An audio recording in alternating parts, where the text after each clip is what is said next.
Hello everyone, how's everyone doing today? Oh, it's been a while since we had this YouTube stream.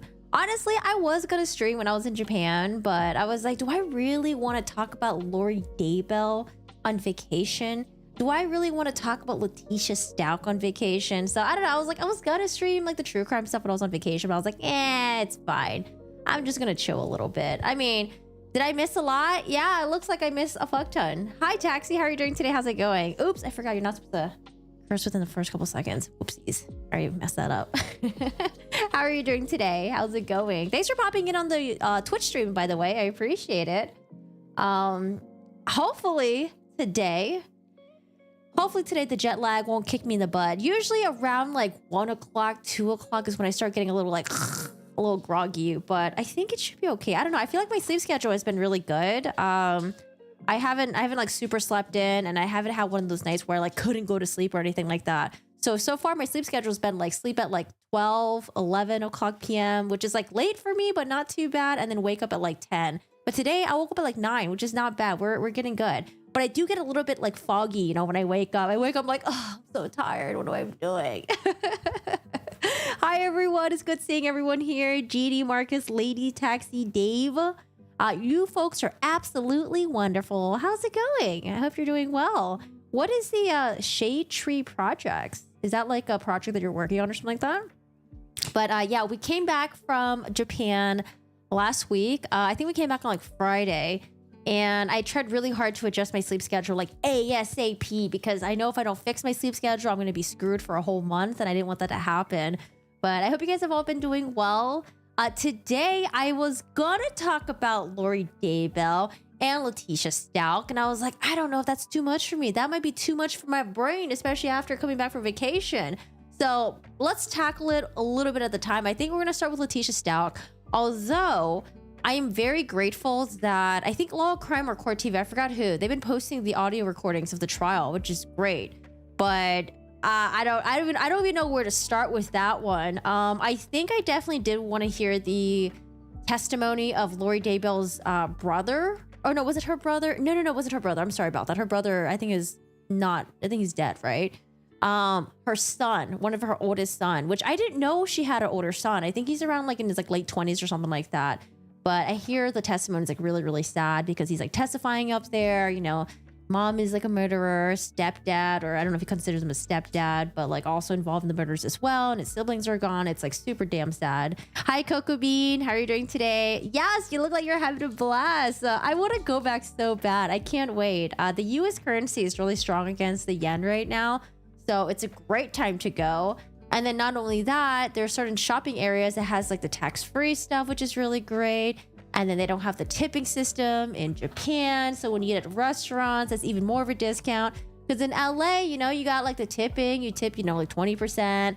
And then we have like a 4% surcharge for to support the employees' like health insurance, just so they get free health insurance. And then like if you do takeout, we have to pay extra sometimes for like the bags, and like there's a lot of stuff we got to pay for fees wise in California. But we went to Japan, it was like, oh my god, tax free. Oh, amazing. Oh, don't have to tip. Oh, even more amazing. Oh, the dollar is really strong against the yen. So, and the food in Japan was already really cheap, so it was just like, so good. I want to go back.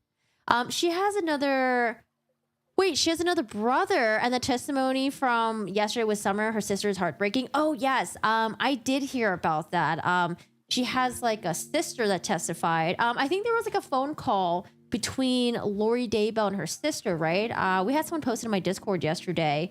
Let me see if I could pop it up really quick. Let's see. There's like a prison phone call with her sister, and oh man, how many siblings does Lori Daybell have?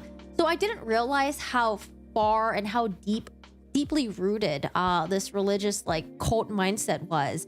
I really thought that Lori Daybell was like a normal person, and then she met Chad, and that's when things started going down to shits. But it seems like Lori Daybell came from a family that was already kind of like, they already had some like insane religious beliefs, it seems, like stemming from her dad, I think. But yeah, there's just so much to get into with this story. I feel like just even parsing through the family tree, I was already really confused. I was like, oh my God, there's like so many husbands, there's so many family members involved. And then Lori Daybell's brother murdered one of her husbands, and the brother's gone. And then this happened. Like, I don't know. It's like it's a whole mess. I thought the Alex Murdaugh stuff was really messy, and I thought it was very hard to kind of understand. But the Alex Murdaugh stuff was nothing. It is nothing compared to Lori Daybell untangling the webs of all the family stuff. It's crazy. So yeah, that's like a whole thing where we gotta get like a Microsoft Paint out. We gotta draw all the individuals involved and like a little chart of like how they're related to each other and stuff. It's like a real life novella. Hi, you're having a problem with your Wi-Fi. Oh no, I hope you fix your Wi-Fi. She was one of 5 children, you believe? Damn, that's a lot of siblings over there. But yeah, I don't know. I think today, let's start with Letecia Stauch, because I saw that her daughter testified. Now, I haven't seen any of her daughter's testimony yet. I'm assuming it's going to be very sad, you know, because her daughter was 17 at the time. And although 17 is like, you're kind of like sort of an adult, but you really aren't, you know, 17, you're like 1 year away from being legally an adult, but you're still in school. I think she was still working, and like you still have to depend on your mom for things, right? On your parents, because like you're probably about to go to college soon. It's like a whole new life that you're going to be exposed to, and this is tough. Like when you're 17 years old, you're supposed to be worried about, you know, like dating maybe, or like getting to college, or like, you know, going to prom and all that stuff. But like, no, instead you're worried about your freaking mom who's in stupid jail because she did something she's just disgusting and she murdered your stepbrother. I don't know, like that to me is just really tough. I feel really bad for the daughter. And not only that, the daughter has to testify against her mom. And, you know, even though her mom's a disgusting monster, it's like, that could still be something really tough to do. Oh, you mean Leticia? Oh, I like that name, Leticia. Hi, Moondog. How are you doing today? Yeah, we talking about Leticia today. And then also I had another thumbnail popped up in my feed, and it was Leticia flicking off witnesses. And I was like, man, I wonder if it's going to be like the Buster thing where it's like, it looks like he might have been flicking them off, but then when you watch the entire context, you're like, nah, not really. But like with Leticia, I was like, I don't know if I was expecting anything, because like, I watched like 2 seconds of it. I was like, wait. I'm going to pause this and I'm going to watch this with my chat and see what happens. So apparently she was flicking off some witnesses, and I think the judge had to like reprimand her. But where do we start with Leticia? Because she's just like, oh God, Leticia is just, she reminds me of Dalia Dippolito almost. Not like in a sense of like, remember Dalia Dippolito? So I always talk about Dalia Dippolito because she's like one of the most almost insane batshit but hilarious person ever. She hired someone to murder her husband, and then when she got caught, what did she do? She went crying back into her husband in the prison call, asking to bail him out. And I'm just like, oh God, I think Leticia, you know, like imagine murdering your husband's son and then begging your husband, like, you know, like, I don't know, just like, it's just like I think she thought that she could like mind control her husband. And maybe she, you know, she thought that the husband was going to believe her and like choose her over the kid or something. I don't know. She's also batshit crazy. I agree. Dalia was a lunatic too. We have to go back because I did not cover Dalia Dippolito, I don't think, ever on YouTube or on Twitch. I think I watched it on my own. But Dalia Dippolito, I was actually a little bit scared that she was going to be released from prison or something, because I remember there's some really weird things going on with her case. I think Dalia Dippolito, I think she like went to jail, but then like I think she was released on bail, and I think she was like roaming around free for a little bit while she was waiting for her trial to happen. I think she had to have another trial or something like that. I just remember it was a mess, and I was like, oh my God, I hope this woman is not just gonna like roam around free. Like she might escape from the US and she might just disappear and just live like the happiest life ever in like God knows where. Hi Sherry, how are you doing today? Yes, manipulative. I think when we listen to the suitcase lady, her trial's coming up soon. It was supposed to be this month, but thank God we weren't ready for the suitcase lady. Okay, we need a little break. Her trial's coming up in, I think in July, right? Sarah Boone. Sarah Boone's trial is gonna be, I just feel so bad for normal people who come across people like Dalia Dippolito, Sarah Boone, Letecia Stauch. Like, I don't even know. They're like a force to reckon with. I have no idea how you even deal with those like S-tier villains. They're definitely up there with the S-tier villains. Hi, wait, you're in Mexico? Oh, so jealous. I was in Mexico last year. Where in Mexico are you? I think my brother said he was gonna go visit Puerto Vallarta or something. Apparently a lot of gay people go there and party it up, but I haven't been to Puerto Vallarta yet. I heard it's really pretty. Yeah, I don't know if we're gonna be ready for Sarah Boone. Sarah Boone is gonna be in July, and honestly, having to deal with Sarah Boone in the interrogation was rough, okay? And luckily, we didn't even watch the full interrogation because JCS, oh, thank you, JCS, condensed it for us. But like watching her on the police body cam footage, being so needy, me about her, and then watching her in the interrogation, like, oh my God, I just feel so bad for normal people that had to deal with these people in real life. It's just like, I don't know, man. These are the type of people that like you kind of deal with quickly, and then you kind of like GTFO as soon as you can. Like you gotta get the heck out of there. Germany makes the best hot dogs. Do they, dash cam? Germany, we were supposed to go to Germany once, I think, because there was a TwitchCon being held there. Oh no, wait, was it Germany? Shoot, I don't know. But we were planning to go to Germany, but now it's been put on hiatus. Now I'm just like, I feel like I just want to go back to Japan over and over again. Oh God. Okay, Sarah Boone, Lori, Dahlia. Oh, Papini. Oh, are you thinking about Sherry Papini? Is that the right one, or am I thinking about the wrong person? Was Sherry Papini the one who faked her own kidnapping or something like that? I watched Bose cover, I think, Sherry Papini a little bit, but I don't remember. Was she the one? Yeah, another loony. Yeah, it's just like, I wonder, what are the ingredients to making a loony? Are these people, I mean, I'm assuming probably like, I don't know, maybe rough family background, or maybe they had really good family members, but maybe the family members just allowed them to do whatever the heck they want, and maybe they were spoiled or something like that. Like, I don't know. I'm always very interested in their childhood, how they were like teenagers, who are the people they're dating. Hi, Nikki. How are you doing today? Oh my gosh. I want to go to Switzerland so bad, but I think Switzerland is like, I hear it's really expensive, right? Is it really expensive for us to travel to? Switzerland looks beautiful. There's this like Instagram influencer that went to Switzerland about a year ago, and she posted this picture. She was like at a hotel by the mountains, and there was like a lake or a river or something. It looks so freaking beautiful. I want to go. So I literally like screenshotted her Instagram story. I was like, I want to go here so bad, but I think she was staying at like some like expensive hotel. I think she was at like the Ritz-Carlton or something. But Switzerland looks amazing. I want to go so bad. I just want to see like the beautiful natures, the mountains and all that stuff. But I hear it is expensive. It's a bit expensive, but not outrageously expensive. I don't know, man. I feel like I'm just spoiled now because when we went to Japan, it's like everything was just really cheap. Same thing with like Thailand. So it's like I want to go to like anywhere in like Europe, but like I also don't want to because I feel like everything's so expensive. Like hotel's expensive, food is probably really expensive, and I don't know what the currency exchange rate is currently right now, but I don't know if it's good. If it's good, then maybe I'll be down to go. But yeah, we'll have to see about that. But what have you guys been up to? Puerto Vallarta. Wait, are you in Puerto Vallarta too? I think my brother, I don't know, he might be there like right now, or maybe he's going soon. Or yeah, I feel like he should be there like right now or something.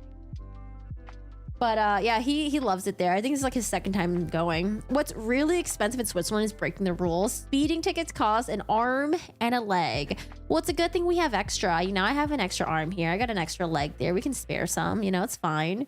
It's raining in Texas right now. Hi, Diane. How are you doing today? Texas. I was in so in Japan, people don't really talk to each other in Japan. They're very like, they kind of keep to themselves. But Americans love being talkative in public spaces. So I was in a train in Japan. It was very quiet, and this lady comes on, and then she's like, "Oh, hey!" She like starts talking to me, and I was like, "Oh, it's so weird." I was like, "How does she know that I'm like not Japanese?" And she like, I think like Americans are really good at spotting other Americans or something. So she starts talking to me, and she's like, "Oh, I'm from Texas," and all that stuff. And she was like this really sweet lady, and like, yeah. I don't know. You brought up Texas, so she was from Texas. She was really nice. She was like, I think she like lived kind of close to where my sister was, but like a little bit, like maybe 30 minutes away. Missed you while you were gone. I think we have mostly been stuck on these trials. I needed a break. Yeah, honestly, I was gonna stream while I was in Japan, but I was like, well, do I really want to talk about Letecia Stauch in Japan? Do I really want to talk about Lori Daybell on vacation? So I was like, I'll just take a little break. I did pop in here and there though, but I didn't want to watch too much. I was gonna do reading on it, but then I don't know. We did so much in Japan that I honestly didn't really have too much time to do anything. And then anytime we had downtime, like sitting in the trains and stuff like that, I was just like numbing my mind by just like doing nothing because my body was so tired. Like my feet was hurting. I was like physically just drained. So I just sat there just like doing nothing. I don't know. We wanted to see your travels. Yeah, I was gonna do like a Japan stream, but I felt like there's too much going on in Japan. And then also, I didn't see a lot of streamers. Or actually, I don't think I saw any streamers in Japan. So I have friends that stream and they complain that like, oh my God, there's so many streamers in Japan now. It's so annoying. So many IRL streamers. There's cameras everywhere. I didn't see any streamers. And so I didn't want to stream because I didn't want to be that person that was like streaming. And like, you know, in Japan, people are very like, they keep to themselves, you know, they kind of like, I don't know. I didn't want to like stream because I was like, I don't know if I want to be like stream. Like, I don't know if I would be in public and like, you know, like a little bit loud or something. So yeah, I didn't stream in Japan, but I took a lot of footages though. I posted some reels and shorts on YouTube and Instagram, and then I'm working on the vlog right now. But yeah, I was like, you should do a pre-recorded video on your photos from your trip. Wait, a pre-recorded video on your photos from your trip. Okay, I was going to go through my photos, but then all the photos that I have are of me. I mostly take video footages. So the only pictures I have are just me posing for like thumbnails for YouTube. That's about it. They're kind of embarrassing to look at. But yeah, I have videos of like food and everything. So I can't wait to go over that. I'm working on like the day 1, day 2 of the Japan trip right now. Japan looks amazing. The food looks great. Oh man, I want to go back so bad. We went to 3 different cities in Japan, and it's so amazing how Japan is so different. Depending on what city you're in. So we were in Tokyo for a little bit, and you know, Tokyo kind of reminds you of like Vegas and in some sort. Like if you're in like the crazy areas, like in Shibuya, where there's like LED lights everywhere, there's like lots of happenings, there's lots of food, people running around and stuff like that. Yeah, Tokyo is like a little bit crazy crowded, you know, but fun. You know, if you, I don't know, you have to make it however you have to make the trip the way you enjoy things, because like I feel like Tokyo could easily be draining, but we kind of just like went to like the chill areas, and then kind of just like, I don't know, we had like a mix of like chill and crazy areas that we visited. But then afterwards went to Kyoto, and oh my God, Kyoto is like one of my favorites. Kyoto is just, it's like they preserve so many parts of like ancient Japan, you know, because like Kyoto wasn't bombed during World War II. So you have all of like the old architecture still up, and like, it's just so nice, and the vibe. And then we went to the bamboo forest, and it's like quiet suburban area with all the traditional Japanese homes, and it was really pretty. And then we went to Yokohama, I actually was like very surprised. Yokohama reminds me of LA if it was clean and if people were super polite and very considerate. And it was so weird because like when I was in Yokohama, you know, typically when you go to Asian countries, they ain't got no vegan food. They're not pet friendly. They don't care about your dietary restrictions. Fuck that. You eat what they got, right? But when I was in Yokohama, they had vegan food. And I was like, vegan food? What the heck? They had vegan food there. They had there was a lot of dogs there. Typically, like in Japan, I feel like no one really has dogs. No one cares about having pets over there. But in Yokohama, a lot of people had pets, and anyone that had a pet, everyone had like a carriage that they put the pet on. It was like the little baby carriage, you know. I was like, oh my God, people in Japan be spoiling their pets over here. And then all the pets had were dressed up in clothes. Like, I don't know, there's this one dog I felt bad for though. This one dog, it was like 90-degree weather. The dog had on like this tank top, this like frilly tank top on, and like jeans on. And I was like, oh my God, I feel so bad for that dog. We went to a restaurant that did like Japanese barbecue, and this restaurant was super dog friendly. Like in LA, you can have dog friendly restaurants, but you can only have your dog outdoors, right? This restaurant had dogs indoors. The dogs were sitting in the booths. They even had like an all you can eat menu for humans and for dogs. It was so funny. I was like, where am I? It was like some Black Mirror shit. I don't know. But yeah, it was really cool because Yokohama just felt like LA, but it's like, oh, this is how LA could have been. But no, LA is just, you know, it's America. You know, there's just trash everywhere. It's really dirty. No one really cares about clean and stuff like that. But not that I like hate America or anything. I love America. But yeah, Yokohama was cool. It was and actually, you know what? It reminds me of DC. If you guys ever been to DC before, DC is like the cleanest city in America. They keep it very clean. You know, it's our capital. But yeah, it kind of reminded me of DC, and there was like rideshare bikes everywhere, which is really fun. I highly recommend if you ever go to Japan, do the rideshare bikes. Like, it's cool to walk around, but then you get tired, right? It's cool to taxi around, but then it's like you don't really get to see much. I feel like the best way to really explore a city is to just like ride a bike through it. and then just like, I don't know, just ride your bike and then just like enjoy the scenery and stuff like that. And in Japan, riding bikes pretty relatively safe because, you know, the drivers are pretty, they drive pretty safely. There's a lot of bikers on the road, so they're used to having bikes around. Because I feel like in America, when you ride bikes, you know, like, dude, you just gotta be careful because you might get hit. I don't know, people don't be paying attention over here.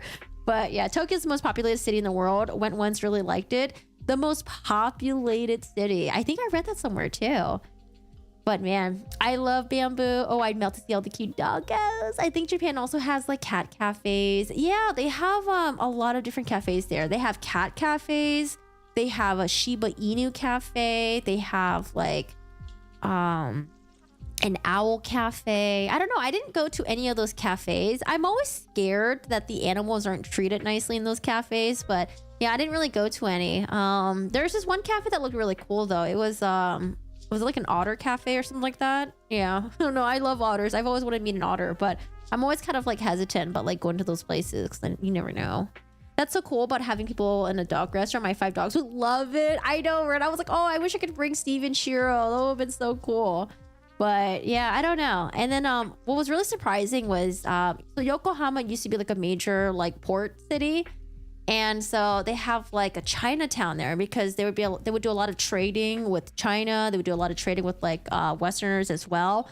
So it was kind of interesting to see how like the history of the city evolved to like what it is now today. So for example, there's a major Chinatown in Yokohama, like so random. It was like a giant Chinatown and I was like, oh my God, it felt like I was in China a little bit. It was like Chinese, there were like Chinese people there that spoke Japanese. It was really cool. And I was like, oh my God, this is so awesome. Like Chinatown, the food was really good as well. The food was super bomb. I was really surprised.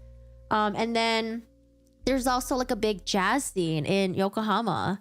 So I was like, oh, that's so cool. So we went to like a jazz bar and stuff like that. And it was like super chill. I really enjoyed it. If you ever go to Germany, the biking paths here are really good. Not as good as those in Netherlands, but good enough. I once did a 600, 700 kilometer bike tour. 2 weeks north to south. Okay, I'm probably gonna be dead if I did that. Oh, and then also the cool thing in Japan is they have these bike rentals everywhere. And the bikes, they're all electric powered. So you can just chill, honestly. It was so cool. I don't know. I just felt like everything was just so clean. Everything was like well taken care of. Because like in America, we used to have to rideshare bikes, but then like people would steal them and they would just get really effed up. Now we have like these nasty little electric scooters everywhere that are like beat up, dirty, and like people don't take care of them. They just like throw them in the middle of the streets. Like, I don't know. I wish we can take care of our things like the Japanese people do, you know? But it is what it is. I can't even ride a bike. I'm too klutzy. I almost died a couple times. I almost ran into this lady who was pushing her baby stroller because I haven't ridden bikes in like years. And I wasn't used to it for a second. And it was like electric too. I was like, oh my God, I'm not used to this. But yeah, luckily I didn't crash into anyone. And yeah, we didn't get hurt or anything. We were unscathed. But there were a couple times where I was like, oh my God, I'm going to run over a pedestrian or something. But yeah, I don't know. I miss Japan. I definitely want to go back. Okay, so enough of the Japan talk. We're going to talk about Letecia Stauch, okay? Or someone in chat called her Letecia Stauch. So Leticia Stauch, well, let's, I don't even know where to start with Letecia Stauch. Well, let's start off with, I don't know. Let's see if she was actually flipping off the witnesses. We have some thumbnails here from Law and Crime. It looks like she's flipping off the witnesses, but is she, I don't know. Maybe she was trying to like scratch an itch or something. Maybe she was cracking her knuckles. We don't know what she was doing, but let's see if she was really flipping off someone. I wouldn't be surprised though, because Letecia Stauch to me comes across as someone who just has a very poor attitude, very entitled, very, you know, similar to Sarah Boone. Me.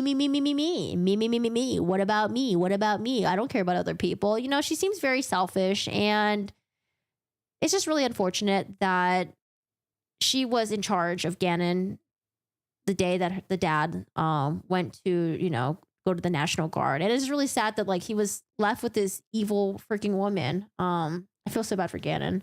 But yeah, let's watch this video really quick and then we'll get into her daughter's testimony. So Letecia Stauch at the time had a 17-year-old daughter, and I think her daughter should be, I don't know, maybe in college right now, maybe like early 20s. And this must be tough. I can't imagine, like, you know, you're graduating from high school, and let's assume she is in college right now. You're entering this new world of either going to college or either maybe going into like the workforce or something like that. And you're dealing with this baggage. You're dealing with, you know, this tragic death that happened in your family. Your family's divided. I don't know what relationship she has with her stepdad. Her relationship with her mom is probably crap. You know, the mom's in prison, and it's just tough. Like, I just can't imagine. Harley's only 20 years old. Oh gosh, so sad.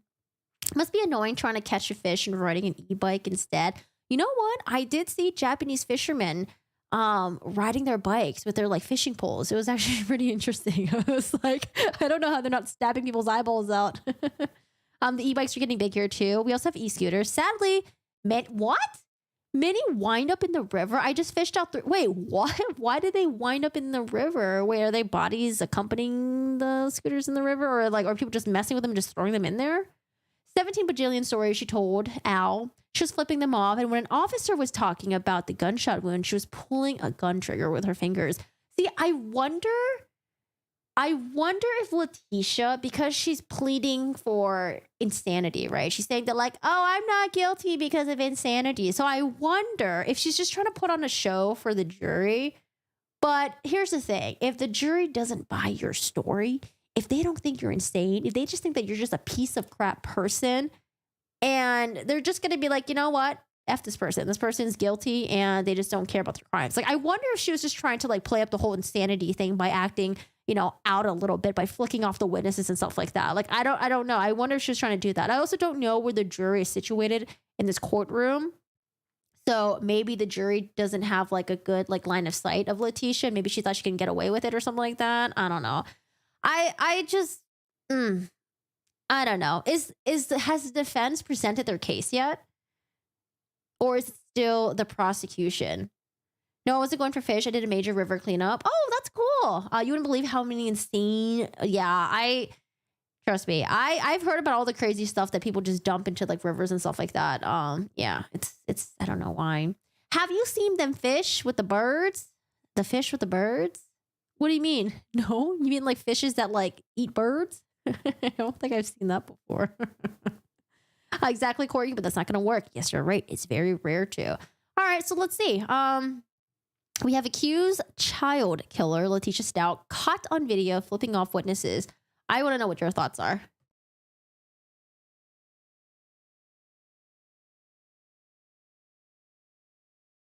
$384. Okay, I might need to boost the audio a little bit. So I was like about 10 seconds in. I'm gonna readjust this a little bit. That's Leticia right there. And oh god, is the audio gonna be low? I might have to boost up the audio. I'm gonna boost up the audio. And the 2 sticker scales that were on the garage floor were close to those 2x4s that were I feel like she tried to be slick about it. Because she ain't even looking. She's trying to be slick about it. Oh, man. previously mentioned. $384. Who does this? I think she's doing it on purpose, man. I feel like she's trying to be slick about it, but not making eye contact. She's trying to look over to the side. Girl, keep watching. Yeah, I don't know. If she was like doing this, but like, why would you do, why this?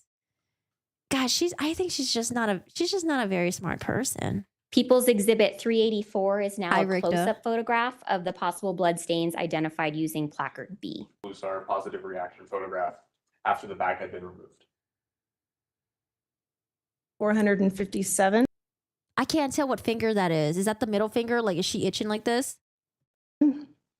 We've rotated slightly to the east. This is a photograph of the southeast corner of the garage, highlighting those boards and the box directly south of the boards. It's come to our attention That was 107% certified bird. that during the, I think mostly the afternoon session of witnesses today, that the defendant has been flipping the bird potentially to witnesses or to our family that are here for Gannon. And there have been pictures. What just what a disgusting person. God, look at is that her lawyer? I think these are her lawyers. The lawyer is like, oh, why am look at him.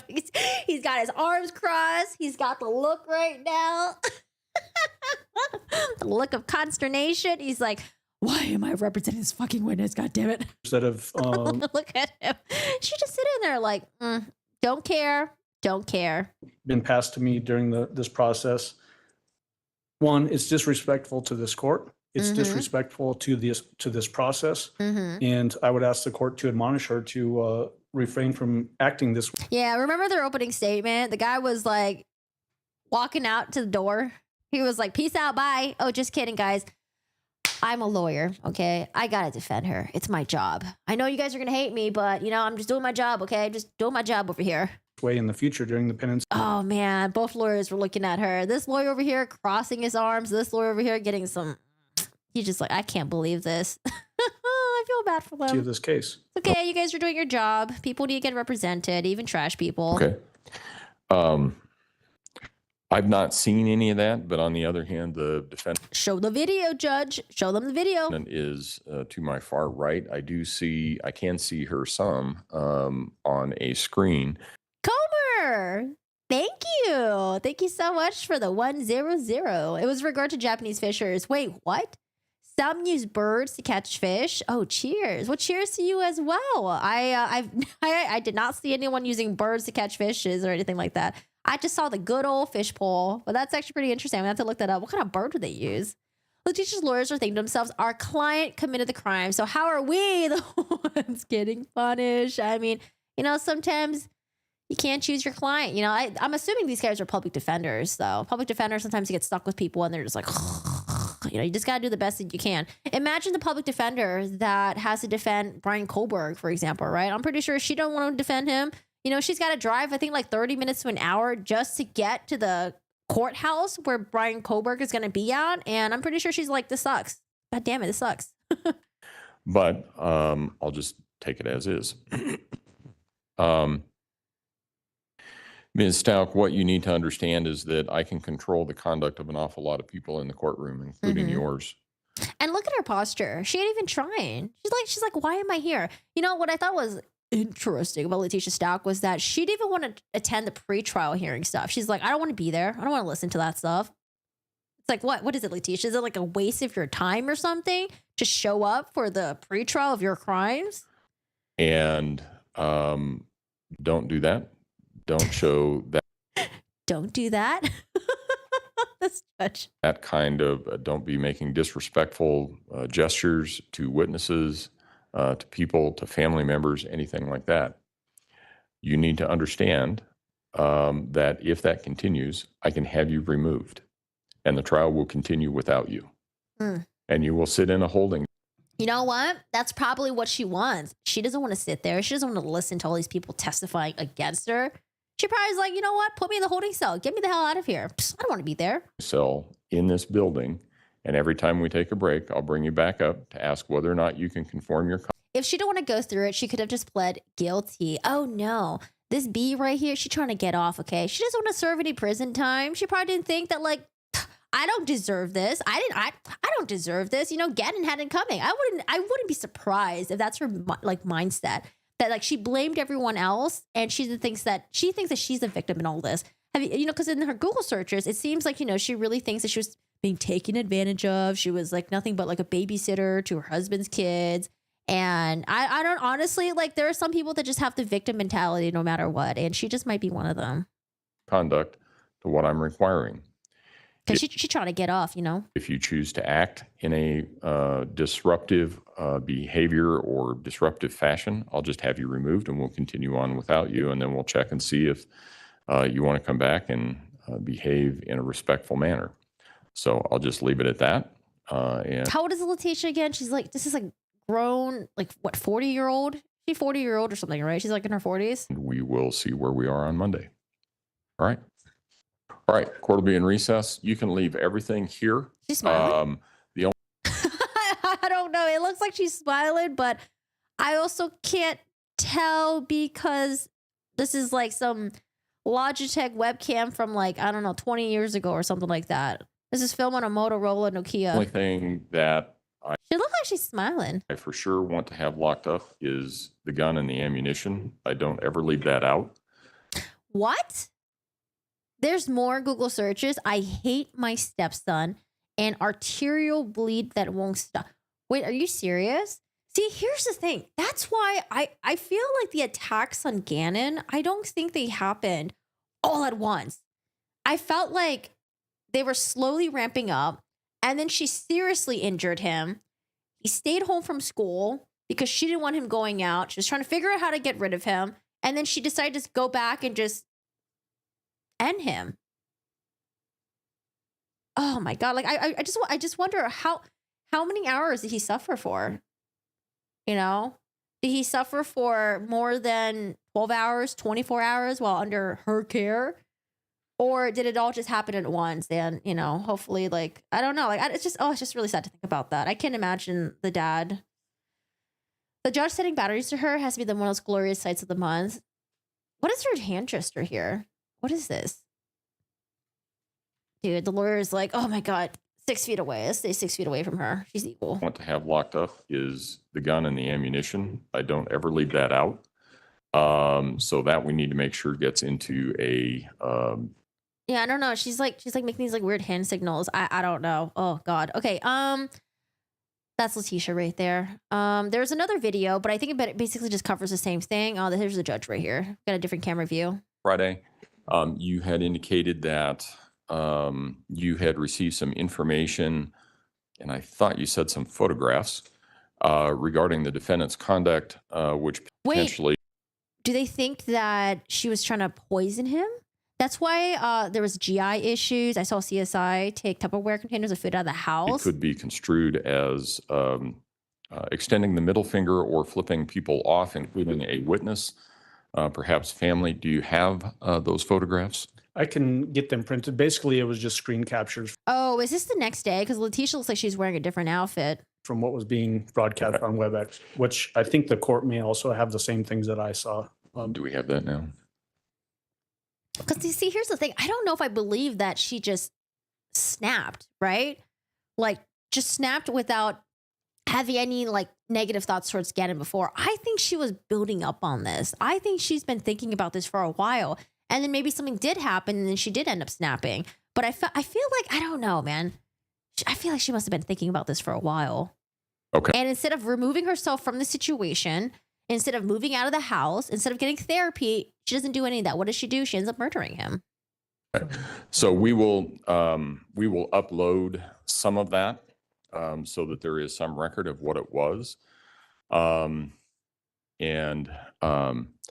You may have all noticed that the tables have been slightly reconfigured. They'll be reconfigured again after why? Or at lunchtime. Largely because I think that table where it is generally wasted space. Oh, okay. So what we're going to do is give you a more narrow one and slide that table over further. I'll move that table then to the back so that you can put stuff on it. You may still be able to use it to some extent. Yo, man, Leticia just looks so bored. She's like, oh, God, is this over yet? Get me out of here. But nobody will be able to sit at it. Ms. Stauch, you have the right and obligation to be present for your trial. Being present permits you to see the evidence the prosecution is presenting against you. It permits you to... I speak for all Leticias. We don't claim her. It's okay. They call her Letecia now. She got a different name. I mean, watch her. I know it's the body language, but like I said, like I think she's also trying to play up the whole insanity thing. But I think it's just, if you don't believe that she's insane, then all of this is just going to be nothing but disrespect. To communicate with your lawyers while that is going on and assist them in your defense. You also have the right for the jury not to see you in restraints that are commonly associated with being held in custody or confinement. Tay, who called her teabag? No, I don't want that image in my head. At least her name is spelled differently, dodgeable there. Eye drops. Enough is given. It will kill you. The candle thing, I think she chucked, oh my God, a hot candle at him after catching him on the switch when grounded and burned him bad. That's what I was thinking too, because the candle thing was weird. But here's the thing. I was like, why would she record the candle interaction? Isn't it? I feel like she was trying to record the candle interaction to show that it wasn't her fault. It was his fault. I wish we had access to the full recording, because the recording that we listened to, it was like really weird. Maybe the defense will play the full recording or something like that. But I was so confused why she would want to record the candle thing. Unless she wanted to show that, like, hey, this candle thing wasn't my fault, Gannon's fault, and he did it himself or something like that. Because he admitted the guilt of, like, what, spilling the candle, right? Yeah, because I feel like, maybe she forced him to say, like, okay, Gannon, I'm going to hit the record button, and you're going to say that you spilled the candle, okay? Like, I could just imagine, like, her just being batshit crazy and just, like, trying to manipulate a young kid. She made him basically, I just feel so bad for Gannon, man. That way, the jury does not see you as a prisoner or someone who is in custody and is not prejudiced against you because of. When her daughter, not her daughter, when her brother testified, did her brother ever testify about the upbringings of Letecia? I'm just curious. Not like it's gonna, clear her of her crimes, but I'm just very curious. Did she come from like an abusive like background or something like that? Like, what messed her up? I want to know what happened to her. That. These rights, however, are not without limitation. She just mean? While you have the right to be present for your trial, you also have the responsibility to behave with the respect and decorum required for this formal proceeding. You also have the responsibility to behave in such a fashion as to make the use of additional restraints unnecessary. Sometimes during trial, a defendant. You know what? I bet she wants to restrain. She's like, no, put me in the straitjacket. That way the jury would think that I am batshit crazy for real or something like that, chooses to act out. The likelihood that that will happen, in my experience, seems to increase the longer the trial takes and the more serious the charges are. And I know that right now we're in week 4, or we finished week 4. At least we're starting week 5. You aren't the first defendant to act out. Probably not going to be the last. I cannot imagine the pressure a defendant feels during any trial. It's not uncommon for a defendant to disagree with certain testimony or dislike a witness or a victim. Nevertheless, you cannot act disrespectfully. Man, when you have someone that's like so immature, but you have to deal with them in a very mature way, sometimes you just want to lash out, but the judge, good job, blood. Good job. Good job. Good job. In words or actions. He does have a nice bassy tone in his voice. First of all, never helps you out. You've already heard one juror submitted a question regarding his observation of your conduct. Really? They don't miss anything. Wait, what did the juror say? Does the judge tell us that? It also makes your attorney's job much harder. Mm-hmm. They need to focus on the evidence presented and how to counter that rather than your... Look at that one attorney puts his head down. He's like, oh, poor attorneys. At least there's 2 of them, At least there's 2 of them. If it's just like one public defender, it's like, oh, God. But at least you have someone else to kind of share the burden with, I guess. Conduct in the courtroom. I am also aware of the practical realities that exist in this case. I could hold you in contempt for your conduct in the courtroom. That would mean that I could impose a sentence of up to 6 months of jail for each incident of conduct which I find to be contemptuous. However, she's facing life in prison, right? A case where a defendant is facing decades or even life in prison. Juror asked if they are supposed to take her actions in court into consideration when deciding guilt. If convicted, a 6-month contempt sentence does not seem to be much of a deterrent. But that does not leave me without a remedy. We have moved the tables around. You are now sitting in a chair that does not rock or swivel. You will be directly facing the bench, and you will be more in my line of sight. Oh, nice. I want to caution you against certain actions. Just like, I got my eye on you, okay? Don't be doing nothing now. Such as waving your hands around, trying to stretch your fingers out, and leaving one of them more prominent than the other. Those acts would be, in my opinion, disrespectful to the proceeding. It's disrespectful to the court and the legal process. Because here's the thing. I mean, if you really need to stretch out that middle finger of yours, you can do it underneath the table. I also view it as a form of witness intimidation and an attempt to influence presentation of evidence in this case. If that conduct occurs again, it would be a violation of the decorum I expect in this case. Everybody that's sitting in the gallery sees signs that have already warned them of the same kind of conduct. I wonder why this Colorado court, why do they only allow crappy webcams for like why not like Court TV or whatever, you know? One of the news people bring like their nicer quality cameras. Why are we watching on a webcam? We can't see anything. I can't see the reactions. You know, I like to see the more high definition reactions of some of these people.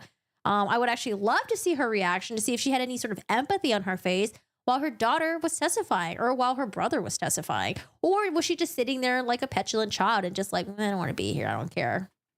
You can't do it either. I may then impose other remedies. I could simply have a bolt installed on the underside of the table What? and have your hands cuffed to that bolt. Oh, You wouldn't be able to use your hands. The jury wouldn't be able to see the handcuffs. that would be very uncomfortable actually. Sitting in the courtroom for like 8 hours. Oof, that's uncomfortable. It would be uncomfortable. Mm-hmm. I could have you removed from the courtroom and the trial would proceed without you. I like the bolt threat. I think that kind of got to her, the bolt threat. You would not be returned to the jail. Instead, you would be held in a holding cell in this building. You know how uncomfortable they are. You would then be transported back to the courtroom at every break to see if you had changed your mind and agreed to behave in a respectful manner a courtroom requires. Nice, Judge. We all like the bolt idea. Yeah. Do the bolts. I think the bolt just sounds even more threatening because he said bolts. I'm like, bolts? Oh my God, what's going to happen? Like when I think of bolts, I think of like when you play one of those games like Dark Souls, they have like arrows, but then they got the bolt. But okay, so next thing we're going to watch. I do want to listen to her daughter's testimony, and it's going to be sad. It's going to be really tough because I don't believe the daughter knew what was going on. Leticia brought her daughter on this Florida trip where Leticia discarded a suitcase over a bridge. And imagine, you know, she doesn't even care if the daughter would even be involved in accessory, right? Like, because easily, you know, police and law enforcement could be like, oh, maybe your daughter was involved in this as well. Your daughter came with you when you discarded the body, you know, on this family trip or whatever. And yeah, I don't know. I think like the daughter was there. And I think at some point she met with her brother as well. Like it just seemed like she didn't care who she was going to drag into this. You know, it was just me. Yeah, I feel so bad. Just watching some of the Leticia. You know what? I wonder. I don't think she's going to testify, but I don't know. It wouldn't surprise me. You know, sometimes like people who are like narcissistic, sometimes they like, I don't know. I wouldn't be surprised if she's like, you know what? Fuck this. I'm going to testify. We all remember what happened with Alex Murdaugh. He was like, I'm going to testify because I'm going to be able to manipulate these jurors into believing my story. And that backfired on You're in him. college. You're in nursing. Okay, so let me start this really quick. This is the law and crime during her testimony in court Monday. Harley Hunt, the daughter of Letecia Stauch, said she was still in shock about her mother's arrest and involvement in her stepbrother's murder. Stauch is accused of killing her stepson, Gannon Stauch, dumping his body in a suitcase in Florida. Hunt cried, I defended her for years. And honestly, like I don't give her crap for believing her mom because, you know, one, you could also be in denial. You don't want to believe that your flesh and blood, your mother, the woman that birthed you, murdered another child, right? That's something that's like hard to stomach. So I can totally, I could sympathize for her. The fact that like she defended her mom for years, but let's see where she's at right now. Defense has wait, are you serious? The defense only has one witness to call, so she might testify? No. If she testifies, that's just entertainment for us. But I would assume the person that would testify on behalf of Leticia Stauch is going to be like some sort of psychologist or something who's going to be like, yeah, Leticia, she is mentally insane. We did a bunch of testing and questionnaires and blah, blah, blah, blah. So that's what I was thinking. Because, I don't think the family members are going to testify for her. Certainly not Al. Certainly not the brother. Certainly not the sister, right? But maybe it's like a hired expert that is going to go up there and attest to the fact that like, yeah, Leticia is insane, blah, blah, blah, something like that. But if she does testify, yeah, that would just be fodder for us. The case, I got used to it, but it sucks hearing about the troubled breathing of Lori Daybell's defense attorney all the time. Wait, what? He must be morbidly obese or something like that. Maybe he's just really nervous. Sometimes when I talk too fast, I'm like, I'm catching my breath right now, guys. This judge has a dungeon in his basement with a bassy voice like that.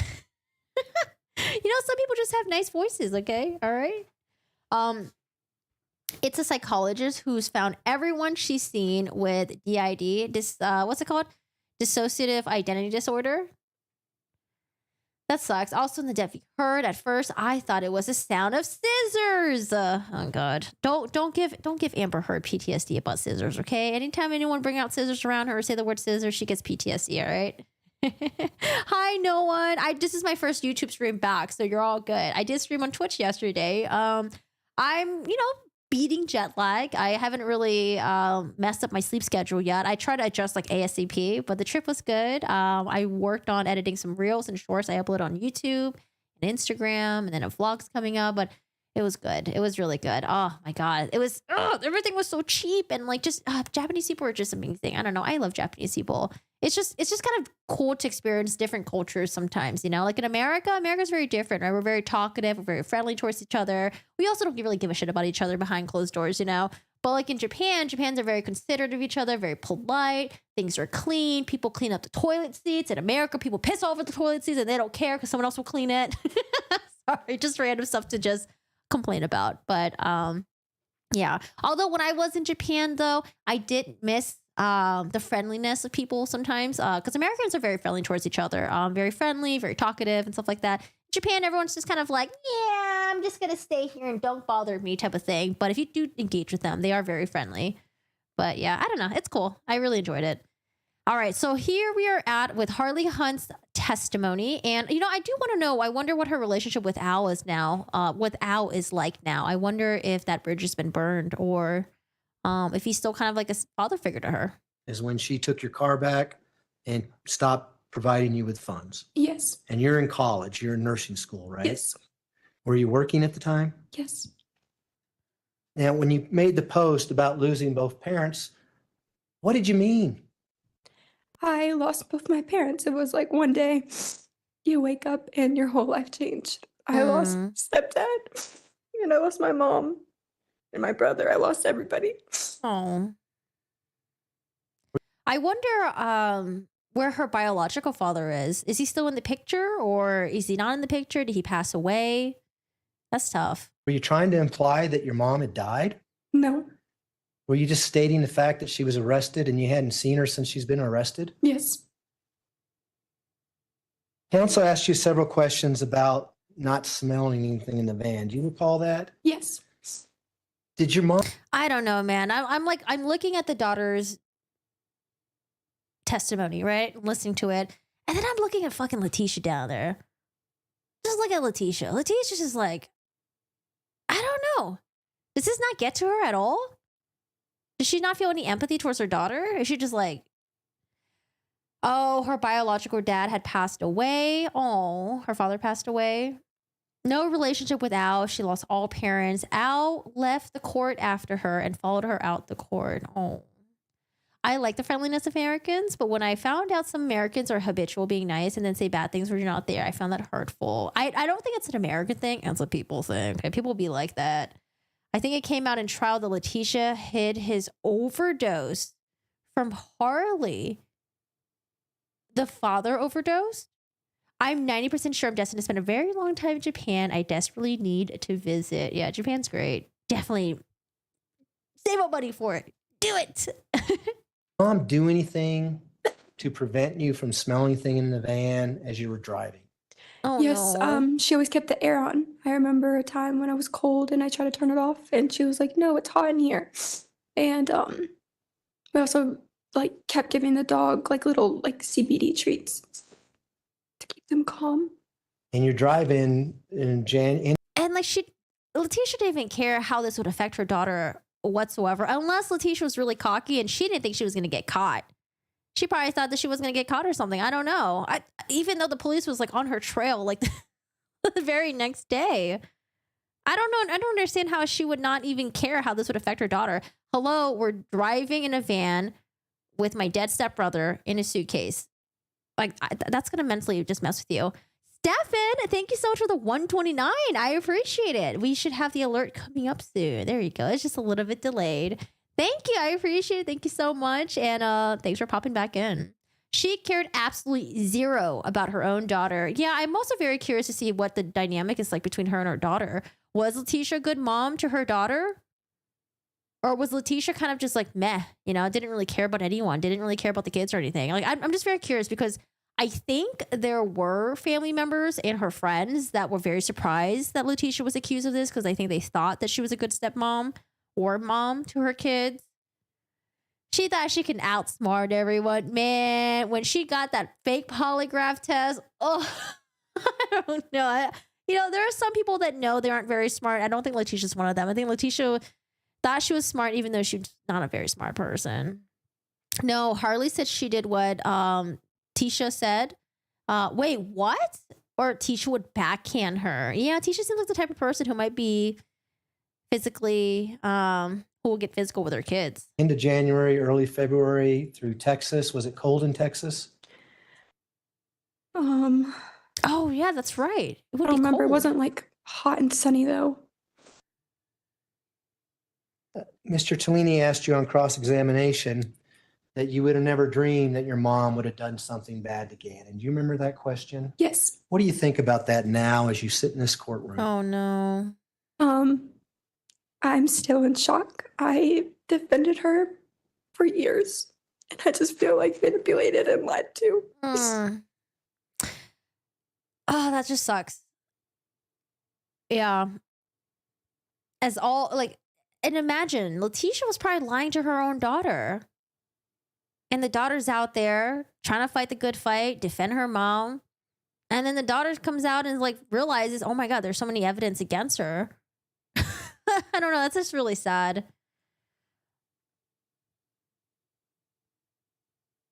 And when we started out your testimony this morning, you It's talked definitely about something that's learning gonna scar about how you. your father actually died. Do you remember that? Yes.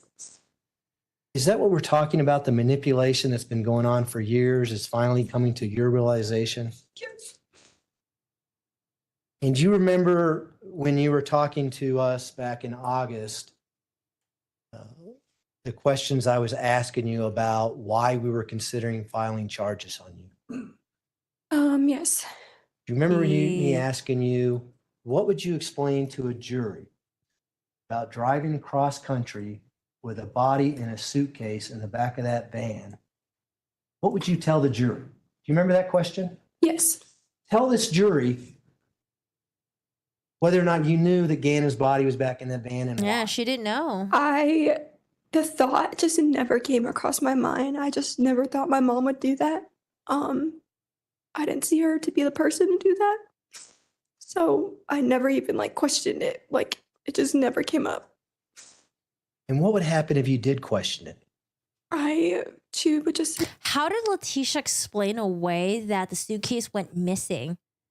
Because I'm assuming Leticia didn't throw the suitcase over the bridge in front of her family members. But like, did she have an explanation as to like, oh, hey, we bought the suitcase and now it's not with us on our return trip? Like, what did she say? What did she tell them? Oh, I lost it. Oh, it got stolen. What did Leticia say? I'm very curious. What was her excuse for that? The brother's testimony was also very heartbreaking. He saw the suitcase with Gannon in it, asked if she needed help. Yeah, because apparently she was like struggling with it, right? Because it was heavy. She said no, it's softball equipment. Oh, they had a truck full of suitcases. I'm not sure to what extent her daughter is even grasping her reality. She may need decades of therapy and definitely not just because of her mother being a murderer. Yeah, it's tough because we don't know what her childhood was like, right? With this type of mother.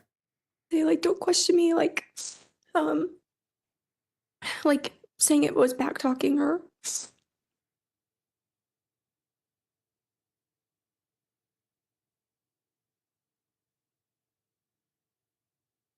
I don't know. I feel so bad for kids who have to grow up with parents like this. Not just like murderous parents, but parents who are just manipulative like this to their kids. Mr. Tellini was asking you questions about any relationships between the time your father and her separated and divorced by the time that she married Albert Stout. Do you remember that question? Yes. Did your mom date anybody or go out with anyone in between that time period? Yes. You remember who she went out with and for how long? There was Travis. Leticia has 10 different excuses and explanations for everything. Often, each of the explanations contradicting each other. I wonder if she was also like a compulsive liar in her normal everyday life. This. Who's Travis? Do you know Travis's last name? No. Wait, why are they bringing up Do Travis? you know where you were living when she dated Travis? Myrtle Beach. And how long did they date? It felt like a while. Year or two. Mr. Cellini asked you about a hospitalization at some point. Do you recall that question? Yes. You initially said that you thought that your mom was in the hospital because she had cancer. You remember Yes. that answer? Oh no, did she lie about having cancer? She was no doubt, because Al accused her of manipulating Gannon like she did to him. The case number someone saw her put in the suitcase, her brother, I believe. He wanted to help, she declined. They had a truck full of suitcases. Suitcase was put in the truck when no one was with her, so no one even noticed. Cancer? Yes. Who told you that your mom had cancer? I remember her saying she had ovarian cancer when we lived in Charleston. Who said that? My mom. Oh God, did she lie about And this? was she telling you that because why? Why didn't she tell you that? I don't know. Were you asking what the heck you're doing in the hospital? Yeah. And her answer was, I have ovarian cancer. Yeah, I remember. You know what? Don't forget the Letecia Stauch's lies are pretty absurd because that lie that she came up with when apparently Gannon was homesick and Leticia had to stay home. What did she tell her employers? Instead of saying like, oh, my child is sick, I have to stay home and take care of them. She's like, no, my dad died. He got ran over by a car or something like that. Wasn't that the excuse? It was like my dad got ran over, or it was like my uncle got ran over. It was like something crazy like that. It was like, let's just off a family member. Okay, let's just off a family member and cover my butt. It was like, you could have just been like, hey, like I need to stay home. You know, like my child's feeling sick or I'm feeling sick. I don't know why she had to kill a family member in order to get off of work. You ever bring up ovarian cancer again with you? No. She was probably too scared to. Mr. Cellini asked you questions about suicides and your mom talking about suicide. Do you recall those questions? Yes. He asked you on two different events, right? Oh, she left to get dog food, and that's when she got the suitcase. And her dad did die being ran over, but like 20 years prior. It's like, why even use up that lie? Yes. I want to know what's up with the ovarian cancer thing, though. Are we gonna have an explanation for that, or is it just gonna be like something we just touch upon? Do you remember one of those events being in Alaska? Yes. Tell the jury about that. How did that come up? What was said? What was the circumstances surround what was said? Yeah, so I remember I was in my room, and she was like, come eat, that's your last dinner with me. And I was like, what do you mean? And Oh, then God. she was like, it's already too late, like I took them. And then I was just like, what? And I remember crying and I was like, what do you mean?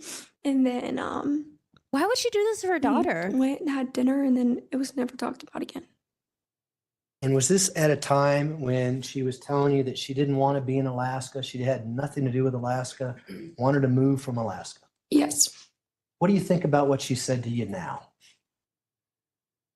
What do you mean? Was that a form of manipulation, as you indicated earlier? Yes. My God, how old was she? Did you- I mean, it doesn't really matter because, like, you know, we know it was before 17, but like, Jesus. I'm curious to know if the daughter was like in her teens or if the daughter was like 7 years old or 9 years old. And remember the manipulation that we heard on the video recording or the tape recording when she was basically telling Gannon that like, oh, you spilled a candle on the carpet. Okay, well now the landlady's going to get mad. We need to sell things in order to make up for this. Should we sell the couch? What should we sell? Should we sell this? Should we sell that? It's like, why put this upon like a 9-year-old? I don't know, she's just so sick. You ever seen her try to hurt herself? No. And the other time she talked about suicide, was this related to the hospitalization that she said she was in for ovarian cancer? Yes. And you know what? I also wonder if she was very different with Al than she was with the kids. I wonder when she was with Al, she was like this perfect stepmother. Maybe he didn't get a whiff of her BS. I don't know. Did you consider that to be a form of manipulation? Yes. Heck yeah.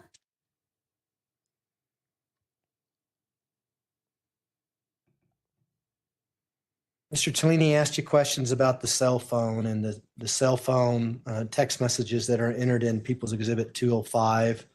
Do Have you we seen remember this reading before? those? And it says, for her phone, it says maybe Nicole. Yes. For yours, it says daughter. Do you remember that? Yes.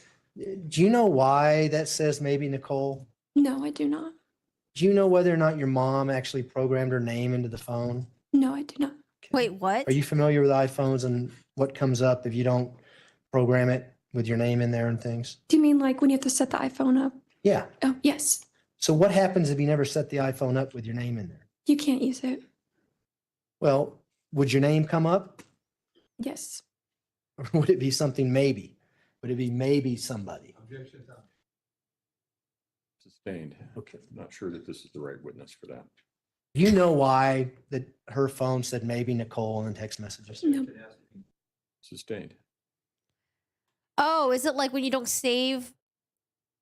Does it work that way? That you know, like sometimes we don't save people's phone number, and then like you have like the caller ID will sometimes be like, oh, maybe it's this person, maybe it's that person. Is that what it means? Is that what we're getting at? Let's sustain. I don't think we're going forward We with talked this. about your mom quitting jobs on several occasions, especially the teaching jobs. Do you remember that testimony on cross? Can't believe she was Yes. taking on teaching jobs, man. Did she ever tell you why she was quitting these teaching jobs? Yes. She don't seem What like a did she patient tell you? person. I was told that she wanted to work, and then when she would work, Albert would be mad at her that she wasn't watching the kids, and then when she would watch the kids and not be working, he would be mad at her for not working. I don't know if that's true. Did she ever mention to you that she was being sexually harassed at school and she didn't want to work there anymore, things like that? I heard that when I was younger. Who did you hear that from? I don't know. I was in like middle or elementary school. Did you hear it from your mom?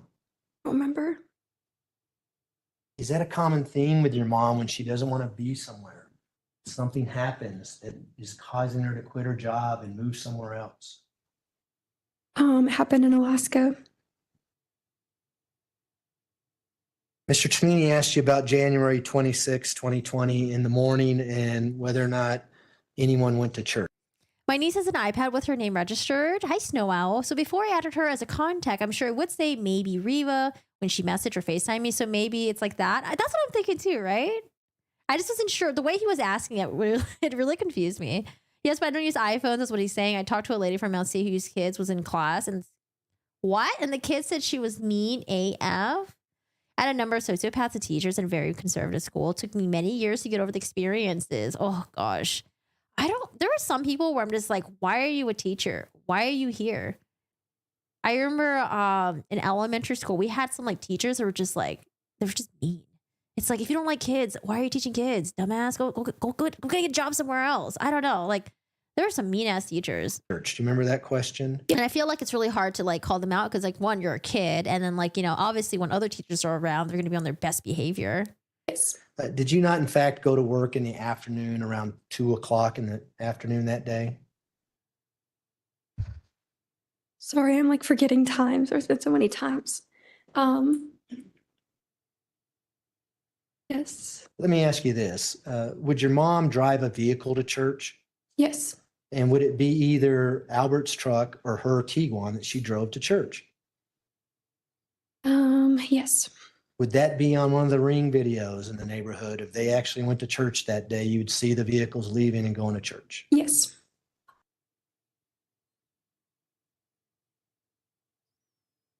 Do you remember changing your clothes on January 27th, 2020 when you got off of work and then went to the Dollar Tree with Lena? No, I don't remember. If you went down to the basement, Oh, and not only that, I forgot. The mom texted the daughter to get cleaning supplies the day that Gannon was murdered. Jesus. I you actually went- forgot about that. Would you go into Gannon's room for any reason? No. Go into the storage room for any reason? No. My mom had an abusive teacher. She pushed a desk over with my mom on top of it. On top of my mom. This was the early 70s. Dude, in Thailand, I don't think they do this anymore, but in Thailand, teachers were allowed to hit kids. So what they would do is they would get like a switch and just like hit the kids I remember my mom said she would like stuff like newspaper in her underwear or something like that. So like if she got hit, she wouldn't feel it. Like, Jesus. Went to the basement, would you just go to your room, change, and then go back up? Correct, yes. Did you ever go into Gannon's room on January 27th, 2020? No. Did you ever go into the storage room on that day? Online VR education. I don't know, man. I feel like there's it's just something different having like real life person to person interaction. Maybe as like, a supplement, but like now you gotta get your ass to school. No. You have some awkward kids, some horrible socialization, I feel like. Mr. Tooney was asking you questions about the Taco Bell and after the hospital. Remember, he was asking about the voice that your mother was telling you these things about rambling and words to that effect. You remember that? Yes. Was she telling you why she left the hospital? Yeah, she was. I remember something being mentioned about the hospital workers and like the story of what happened. Was she explaining that she was being treated unfairly and she actually ran away from the hospital? I remember her saying she was treated unfairly. Is that why you had to go pick her up at a Taco Bell instead of the hospital? Yes. Did she tell you that? Which part? Why you had to pick her up at the Taco Bell? Wait, why was she at a Taco Bell? I Sorry. remember. Your mom is quite the talker. When she starts talking, she goes nonstop, right? Yes. Mhm. Is She's that a what we're yapper. talking about? Yes. Was that unusual to you? Have you seen her on numerous occasions basically talk nonstop? Yes.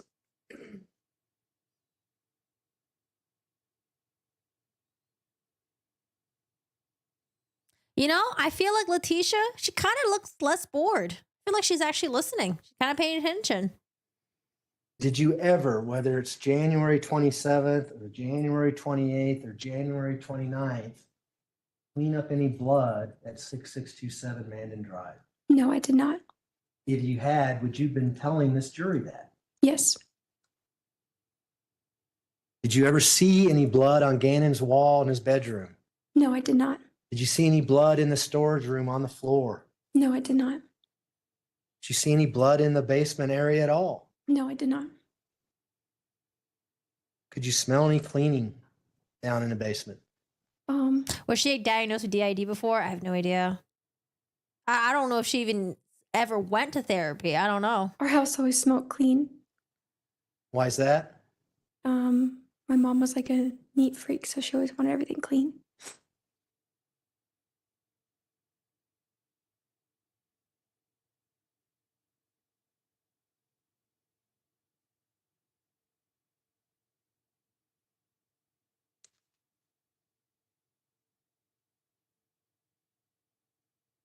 If you would have known Gannon's body was in the back of that van when you were talking to Agent Owen back here, No, prosecutor, go back to the Yes. microphone. you would have known that he was in that van when the FBI came out to South Carolina to talk to you about Gannon's body being found on March 17th, 2020. Would you have told him that? Yes. Do you know now that Gannon's body was in that van as you drove across the country? Yes.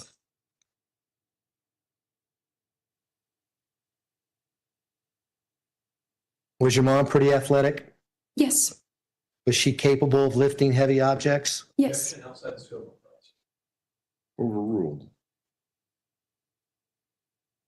Do you know how much Gannon weighed? He was little. So he didn't weigh a What, lot. 60 pounds? 80? Was your mom capable of carrying his body in a suitcase, picking it up and throwing over a bridge rail in Pensacola, Florida? Yes.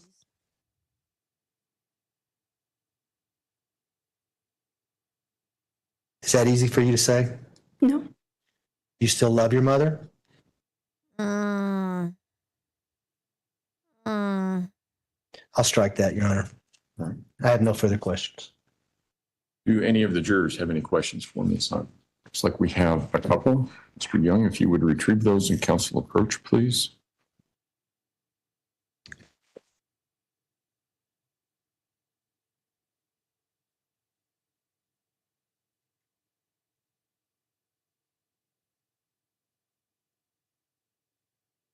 I think it was a good question for the jurors, like to be able to witness that. Yeah, really, really sad and tough for her. I'm glad that he withdrew the question though, instead of standing there waiting for her to reply, right?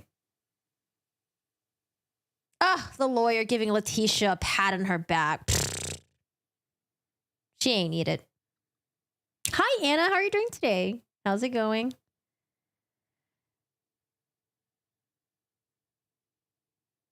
Yeah, I hope that her daughter doesn't have to testify ever again for her mom.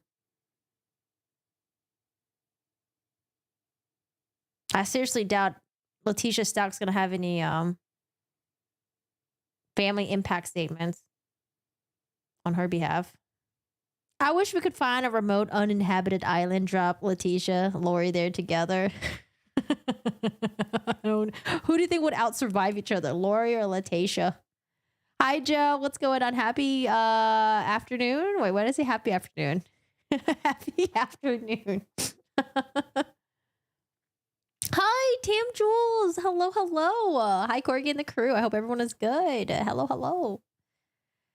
I hope she would get state-funded therapy. Ah, you know what? That would be great. I don't know if that's a thing, though.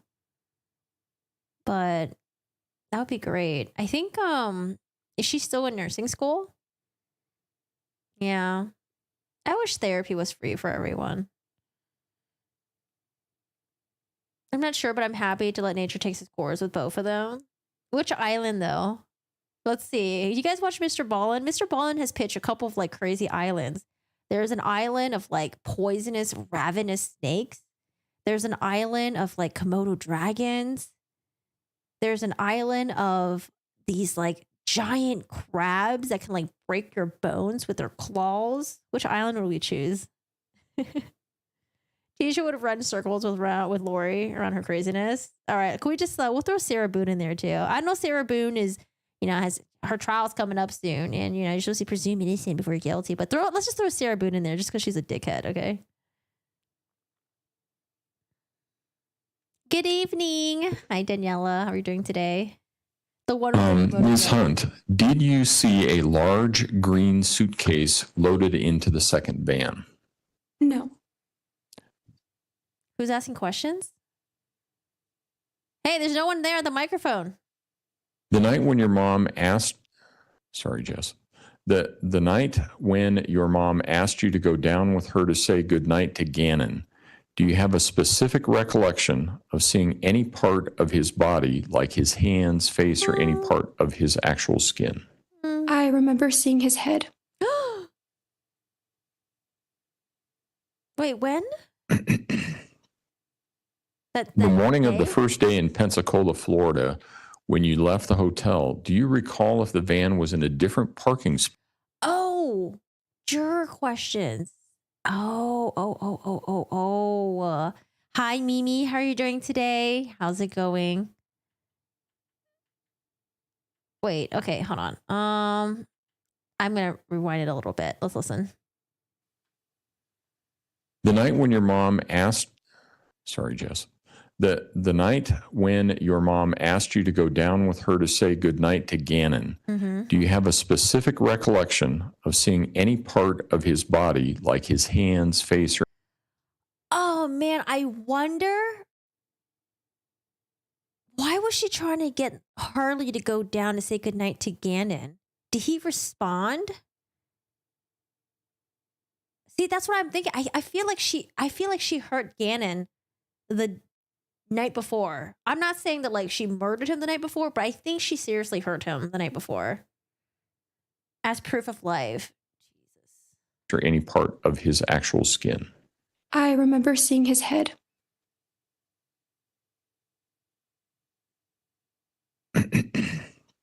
Yeah, I don't know.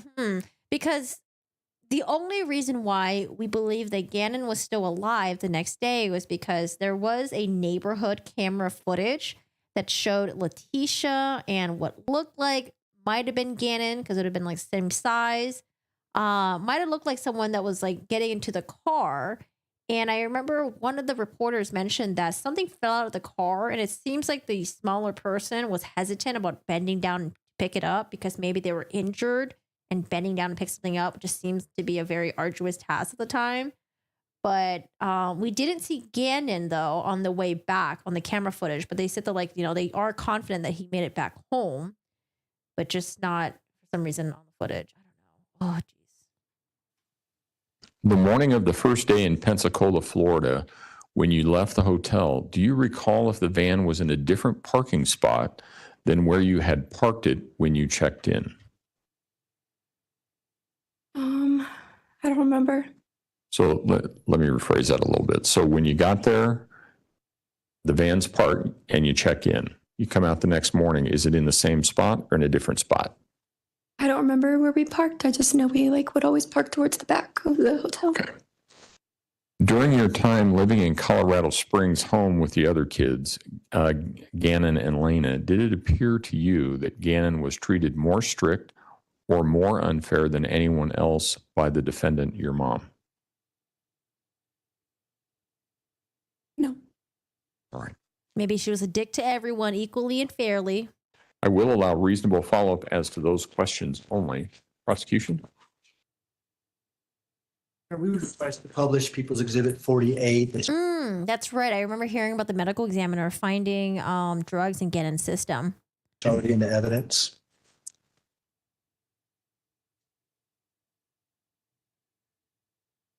Ms. Hunt, if you can look at the TV screen. What is that? This is Suitcase? People's Exhibit 48. Do you recognize the suitcase that we see in that exhibit? Yes. How do you recognize that suitcase? I remember it from like moving from like Alaska or anytime we would move. Had you ever seen that during the time periods that we've been talking about? January 27th, January 28th, January 29th, all the way up to February 4th. No. Those are my questions. Defense? Right. All right. Thank you, Ms. Hunt. You may step down. Oh, man, I hope she never Watch your has to step. testify up here for against her mom. Oh. It's okay. Go ahead.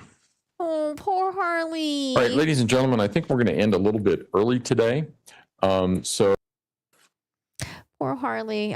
This is, I don't know what part this was, but I think we got a really good feel of the testimony. I think she used eye drops because he was bleeding. Wait, what? Wait, I don't remember that part being mentioned. Why would it be bleeding from his behind? It wouldn't show in the talks. Oh, because like if she was like poisoning him, maybe. My hometown has the second largest Oktoberfest in Germany back in the late 1800s. It's called Little Berlin and then changed its name to Kitchener, Ontario, Canada. Are you in Germany? Wait, Tam Jules, do you speak German? Oh, that's what she told Al. Gotcha. Ugh. I think we have a little bit of interrogation footage. Jeez, I forgot which one I was gonna watch. Is it this one? Never, like, you've never had, like, Oh my god. Okay, Leticia's demeanor. Oh god, we never get used to it. I'm gonna bump up the audio a little bit. Got the captions on. Ex-FBI agent presses Letecia Stauch in hopes she would confess to killing her stepson. A former FBI agent finished up his interview with Letecia by grilling her about the inconsistencies in her stories in an attempt to get a confession. The agent said Stauch dodged his questions, refused to answer his question about the last time she saw her stepson, Gannon, alive before he allegedly disappeared. Stauch is I like how like they just keep messing up how her name is spelled. Stauch is accused of murdering the boy, stuffing his body in a suitcase and traveling with it to Florida, where she dumped him under a bridge. Okay, I'm gonna use the restroom really quick. Give me about like two minutes. Take a nice get up, stretch. I don't know. Listen to lo-fi music for a second. Oh, get a good stretch in.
surrounded by corgi.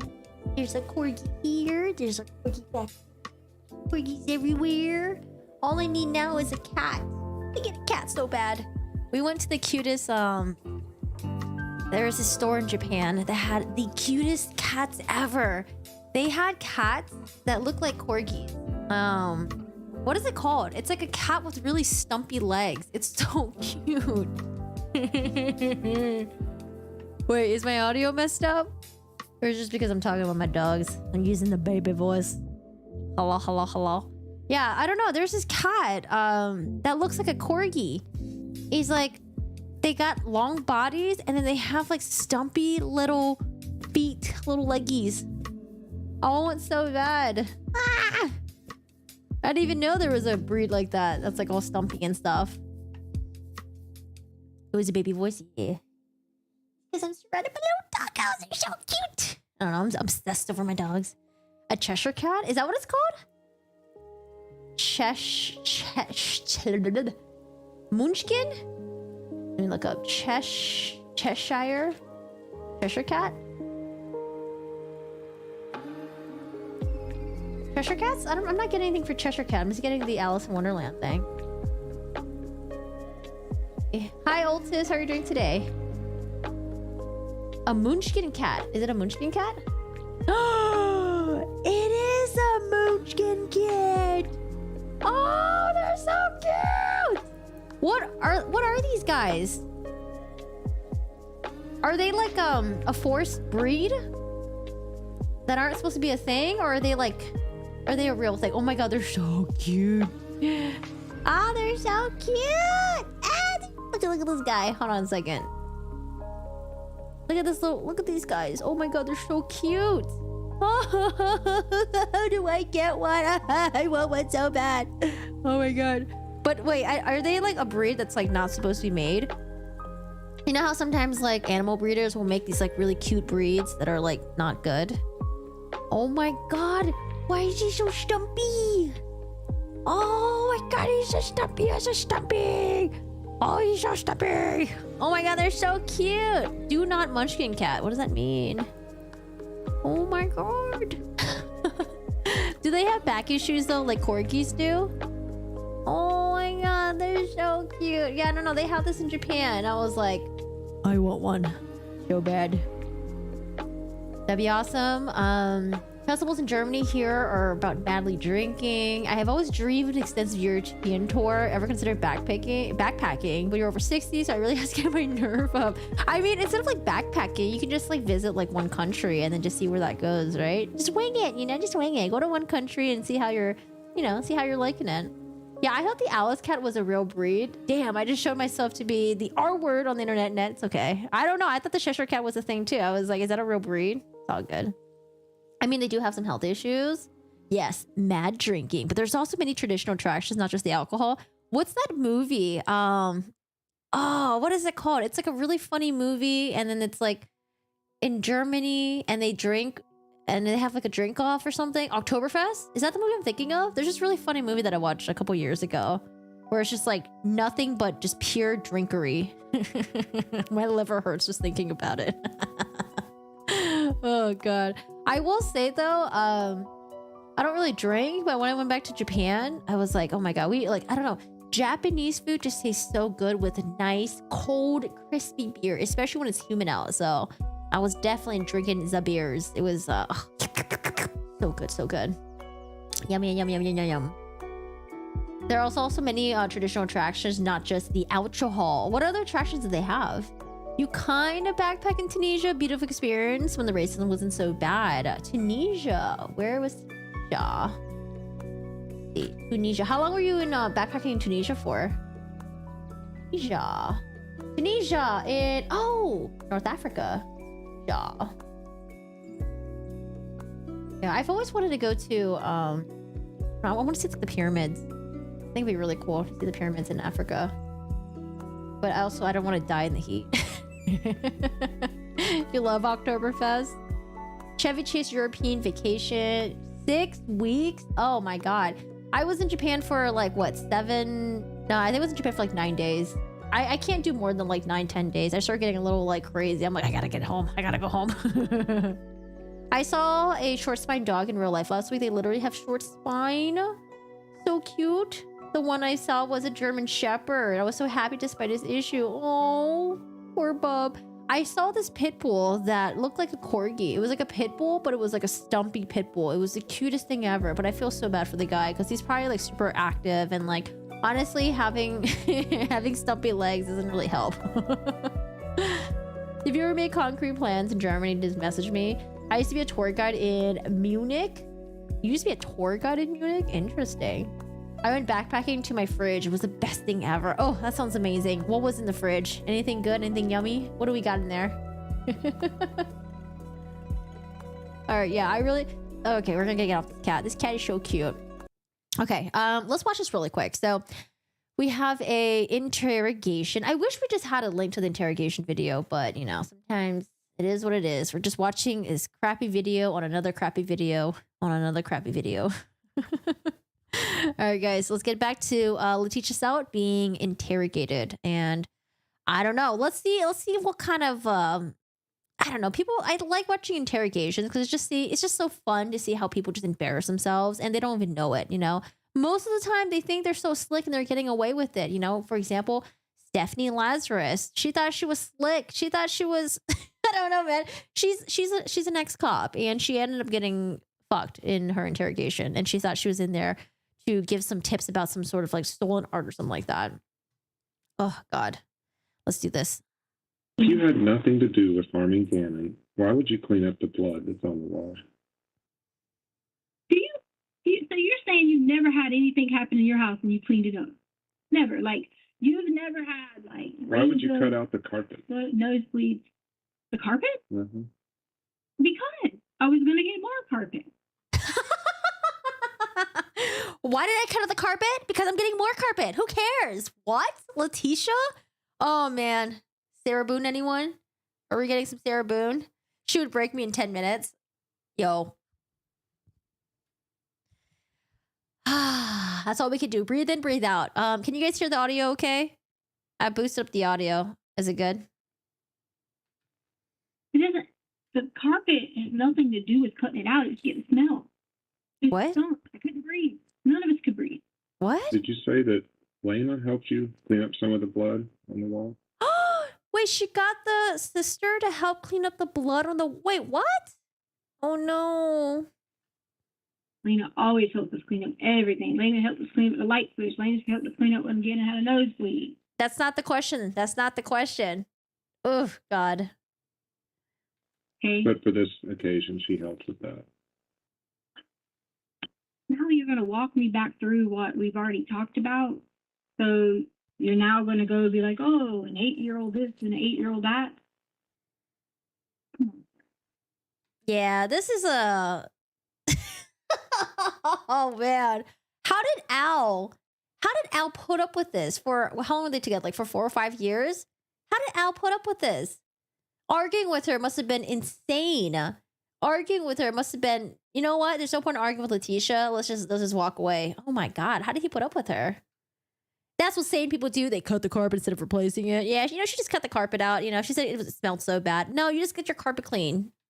There was all the time. Gannon was bleeding all the time. He'd have a nosebleed randomly at the drop of a dime. He'd bite his fingers, bleed all the time. I don't know. Did he really bleed as much as you say that he was? Or was it because of you? I don't know, man. I really feel sad for him. I wonder if she was already abusing him for a couple of months, even a couple of years. Would it help if I gave you a picture of the wall of what all showed up on it? Sir, that's not going to get me to say anything to you because I didn't do anything. Well, what I'm trying to appeal to, though... Wait. Oh, my God, guys. I didn't even notice. Look at Leticia. Y'all see Leticia back there? Do I need to zoom in on stupid Leticia in the back? Where's she at? Who's that guy? Up here. I didn't even notice her. What is she doing?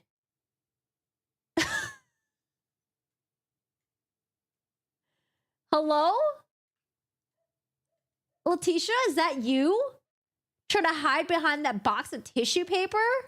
What is she doing? Oh my God, she's so embarrassing. Is again, you weighing your options right now before we're gone, Sure. because you're taking a big risk, Leticia. Sure. There's no way the jury is buying the insanity thing, especially with the way that she's conducting herself in this interview. She seems like she's sane. She's trying to defend herself. She knows that something bad happened and she doesn't want to admit to it. And boom, this is her right now. The jury must be like, what the heck is going on with this woman? Can we bolt her already? Bring on the bolt. I don't care that she just had her head down. Just bring on the bolt. Believe in higher power. And that higher power is going to show the entire world. And when it does, I would never have to work a day in my life again. Wait, what? What does that have to do with anything? That's going to happen. Guaranteed. Because I did not hurt, I did not dispose, kill, whatever you want to call these things that you're going to name out as verbs. So why did you confront her with the blood cleanup and, for instance, the carpet cutout? We had talked about it before, but this is what I'm left with to speak with her about, is the evidence in the case to see if she'll move from where she was. Were you trying to give her an opening to give you more details? Yes, and I don't remember if I had brought up before Lana's participation in this, but I wanted to see. Lena, you mean? Yeah, Lana's participation, and to see how she would react to that. Again, is it consistent? She didn't care who she got involved. Oh my God, she really asked the younger sister to help clean up the blood? I mean, obviously the younger sister didn't know what was going on. She's probably just like, oh no, Gannon's spitting again. No, let's just clean the blood. Oh my God. Throughout the interview that she would resist those opportunities when it related to the specifics of the crime itself.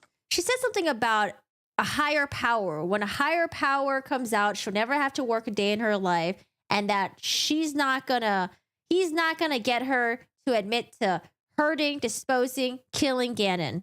Something like that.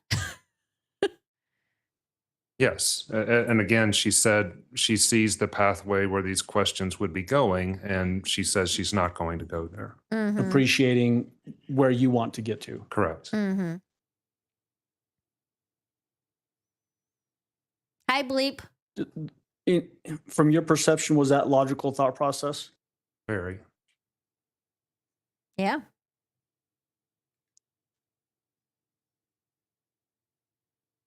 Shortly after this portion of the video, do you confront her with trying to get information? Obviously, she knew right from wrong, because if she didn't know right from wrong, she wouldn't be defending herself so much and protecting herself from admitting what happened.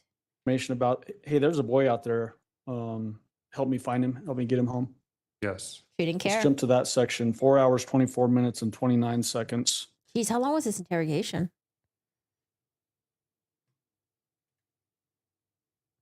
Yeah, I'm wondering if that is why I see like textures on the wall. Is that the foam stuff? Like the sound deafening thing?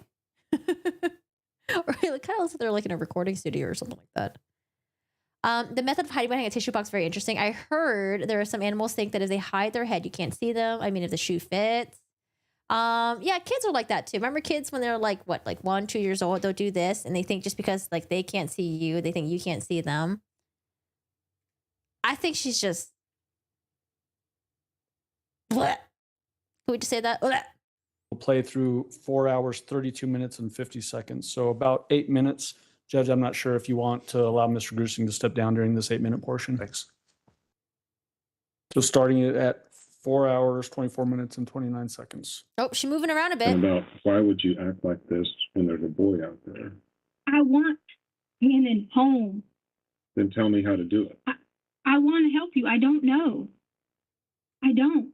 But see, that's where easy questions should be easy to answer. Just that I don't know. That's an easy answer. The easy answer is tell me the very last time you laid eyes on him. Where was he? Was he laying down? Was he standing up? Was he sitting? Was he walking to a car? Where was, give me your very last image of Gannon. That's an easy question. You have to remember your last image of Gannon. Leticia. Man, just like how Alec Murdoch had trouble. He had trouble recalling his last interaction with Maggie, Paul. Apparently forgot when was the last time he saw them. What was he doing? Why would you not answer that? Because I've given you. No, you haven't told me exactly what you saw when you saw him for the very last time. Did you see the back of his head? Did you see his face? What was his expression? Did he say goodbye to you? Wait, why is there is that a mirror in the back over there? Why is there a mirror there? Tell me of your last, I wish I could see in your head right now. Your very last image is there, but you won't tell me. Mm-hmm. Why won't you tell me? Because it's nothing bad to Well, then tell tell you. me. If it's nothing bad, you would tell me. It's an image of him being all bloodied up. Her trying to clean it up and everything. The higher powers taking over her body I again. don't Please. have any bad images again. I didn't say it was bad. I I'm don't just have asking. any. What's the very last picture of seeing Gannon alive or not alive that you have in your brain? He is alive. I'm not going to Then say tell that. me the last time you saw him. What did you see?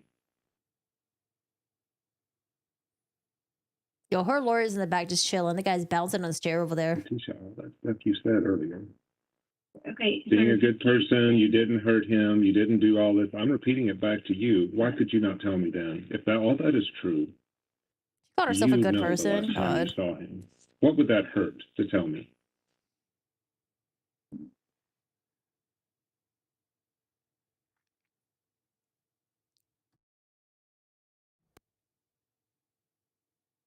Do you kind of think? No, I don't. Well, then tell me. I don't need any kind, sir. What is wrong with that question? There's nothing wrong with the question.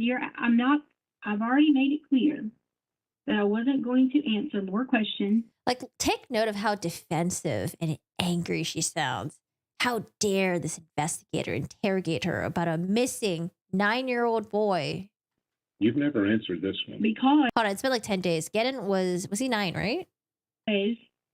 And I think was his sister like 7 or something? you have already predetermined what you want in your brain, along with everyone else. Why do you care about what's in my brain? So you just asked me about mine. Yeah, because your brain's the only one that counts here. It doesn't matter what's in my brain. The very last time you saw Gannon, where was he? What was he doing? Answer the question, Leticia. Why can't you answer it? Did y'all put a reward out? There's no need to put it. Can you please answer that? You automatically have a predetermined thing in your brain. If you give me something else, I'll go Yeah, there. no, that, wow. Why do you care about my brain, Leticia? Yours is the one that matters. She's trying so hard to manipulate this ex-FBI agent. Do you really think you're that smart too? What's the last thing you Let me saw? tell you one more time. I will not hurt. I didn't ask harm, that. do I did not anything ask that. wrong I to me. don't care. These are like What childish is the last tactics. image you have of him? That's all these places I've been. Why don't you answer that question? Why don't you I'm just answer me? curious. Have you checked all these places I've been and where was Gannon? Was he there? Doesn't that have to like sneak it in the brain for a little bit to say? You're going to live with Gannon it for the story? rest of your life, Leticia. Why don't you tell me today? I'm not living with anything horrible in my brain. You know what? I absolutely believes that. I absolutely believes that. I don't think she regrets killing Gannon. I think she regrets getting caught, and she probably thought there's better ways to have done it. I don't think she has trouble sleeping at night because she murdered Gannon. I'm not. Okay, well then it should be an easy question. I've given you She the might be answer. napping right Of the now. last time you saw him. No, you haven't.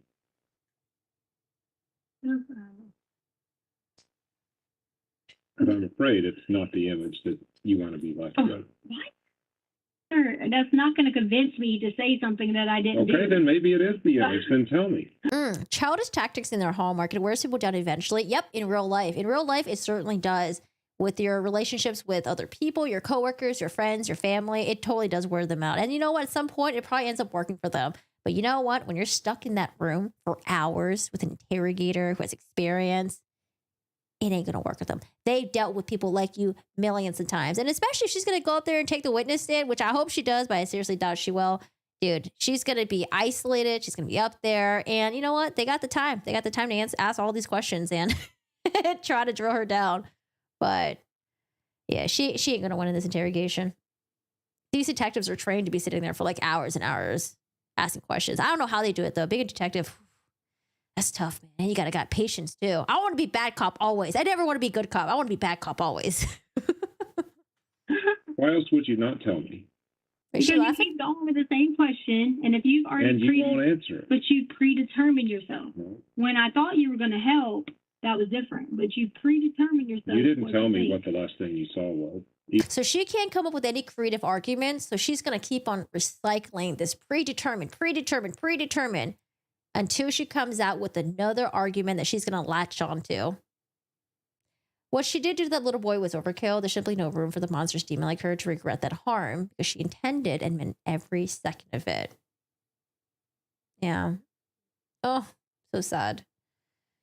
I get that good cop patience. That's how they rat on themselves. Dude, I'm like, let me at him. Even with your answer there. And that's fine. If you want to tell me the thing with Angel, I I'm don't not going care. to say anything other than saying, it will stop everyone. But I will promise you, I won't have to worry about nothing the rest of my life because I didn't do it. But you did. What's going to come out that you? I promise you, I will not have to worry about anything for the rest of my life because I didn't do it. And her going for this insanity defense. Oh, God, the jury is probably like, we ain't buying this. Didn't tell the FBI who took Gannon, if that's your deal? How is that going to shock everybody? Okay. At least she really believes it. Okay. I didn't think you were guilty until you don't answer the last time you saw him. Sir, I you have came in this listened. morning No, I did not. and you automatically thought that. You automatically thought that already. I was willing to listen if you were going to give me evidence to the contrary.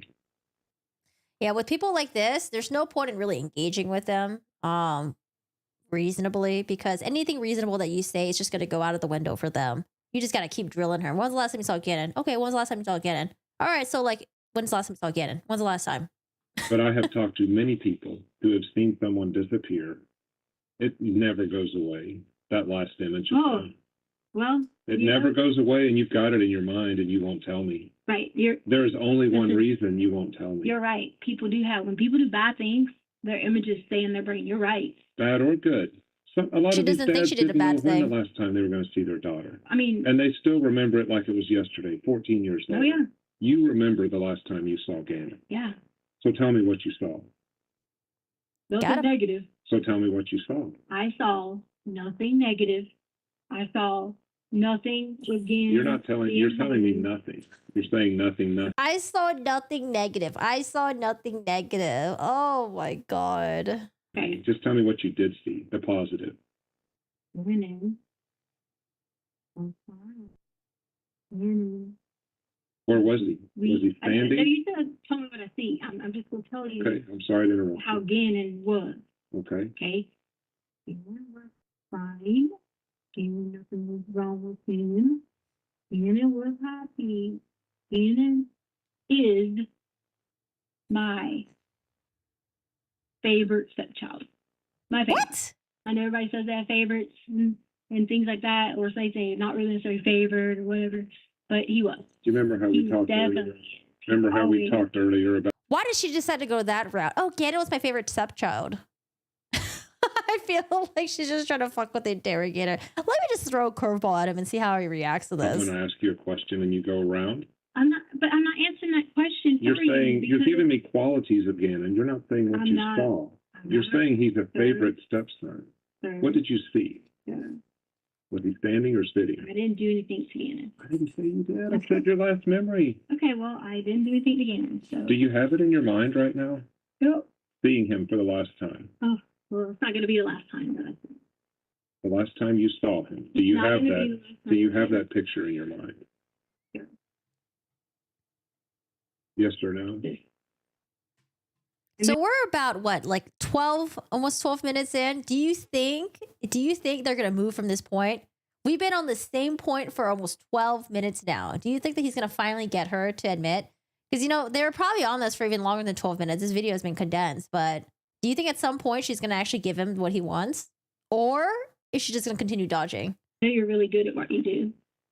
I appreciate that.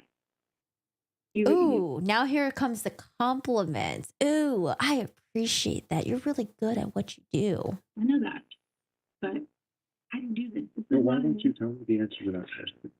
Because you It's want. not- Why would I'm I not con- answer questions for you? But that is not a hard question to answer. I'm not saying did you kill him. I'm not saying did you put him in a forest. I'm not saying did you put him in a dumpster. This is just your last image. You've got to have it. My images are happy life. That's what it That's will not always what you be. see in your brain. Okay. Well, see, now you know my brain. Yes, I know. Okay. You have an image of the last time you saw Gannon. Okay. If you didn't hurt him, why won't you tell me? I already told you I didn't hurt it. I know, but if you didn't, why? Wait, are you serious? I remember that the mom who got convicted for salt poisoning her son had to be put in solitary because other inmates would put excessive salt in her food all the time. Wait, who? Did the mom have like Munchausen syndrome? Was she like getting her kids sick, trying to get like attention and all that stuff? Or is that something else? Definite Boone vibes. Yeah, she's up there with the Boone. We got another S tier villain up in the ranks. But why would that image be a problem for you? I don't have a problem with anything. Then tell me. I'm not accusing you of anything, Leticia. Just tell me the last time you saw him. At the very beginning, I'm sorry. Not up yet. Oh. You can go ahead. I'm going to ask the empty chair, Judge. Okay. Look at Leticia. Still here. Still The there. voice from behind me would have been interesting. Mr. Grusing, at the very beginning of this portion of the video, you start out with easy questions and easy answers. What was your purpose of that statement? What do you mean? Easy questions, easy answers? Well, easy questions should be easy to answer, basically. Yeah, again, if she's saying that she's innocent of this, then the questions that I'm asking should be very easy for her to answer. Did she give you She couldn't even answer when's the last time she saw Gannon. any of these easy answers? No. Again, here, it appears that you're sort of pushing back when she's saying, well, what's in your mind? You know what? I knew that posture that she was doing. I knew that posture must have hurt her goddamn neck and her lower back. So she's like, fuck, man, this is actually pretty achy. Let me move around a little bit. Let me adjust my posture. Did she appear to be throughout this entire interview preoccupied with what other people were thinking about her? Yes, and that was consistent with the phone calls. And what I'm trying to keep her from doing is manipulating her answer to see what I want to hear. I just want to hear what she knows to be true. This whole issue about did you all put out a reward, that kind of stuff. This entire section, was this another example of her deflecting away from the thrust of information you're trying to gather? Yes. Right after this, does she then actually challenge you about, are you going to find Gannon? Yes. All right, let's watch that portion. Basically, from this. Now she's going to blame it on the investigators. Nothing is ever easy with her. Stop accusing me of doing the things that I did. I know, right? The way that she's sitting in the chair, she looks like the witch woman from The Ring coming on the TV. She kind of does. She's scared of the jury right now. This section on We ain't got no through sympathy 4 for her. hours, 35 minutes and 56 seconds. So just a couple of minutes. So if you're okay sitting there so I don't ask an empty chair questions. Man, that chair must be uncomfortable with This is an something. easy question compared to all the other ones we've done. Garnet Spears was a boy who was killed by his mom, Lacey Spears, with assault and posting her dilemmas online for sympathy. Yeah, Munchausen. Oh, God. There was a story about, I think it was, I wonder if it was the same one. Because I remember hearing about the salt poisoning too. And it was a mom who had Munchausen syndrome. I don't know. It's so sick. I'm so glad they found Gannon's body. Yeah, a little bit of closure, right? At least you got something. A body to bury. Please.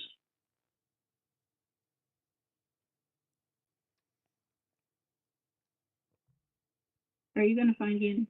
Yes. Well, I would rather spend our time doing that because I don't have him. I didn't do anything with him, to him, or hurt him. Okay. And I appreciate all your work. You can help us more than anybody on this planet. You can Yes. help me. Interrupt her. Yes. Don't let her go on this stupid spiel about let's find Gannon together. We can work together to find Gannon. Yes, interrupt her. Don't don't let her spiel her bullshit. Right now, find Gannon. Let's start with the one question I asked you. I don't Why? trust anymore. Yep, bring her back for to the original you question. Because Well, just tell me why you don't want to answer that. I've already, it doesn't matter. I can tell you I last saw Gannon when I went to the store this morning, and it could be legit true, and you would still be like, he was not in. No, that's not the same thing, you idiot. I mean, I will be able to tell if you'd say what he's wearing, or not even what he's wearing, how he was walking, you will remember this. And just you not answering it means you remember it. no, it doesn't. Yes, it does. Okay, well, I'm glad that you now are a psychologist. No, behavior analysis. Okay, good. I'm glad you have behavior analysis. Okay.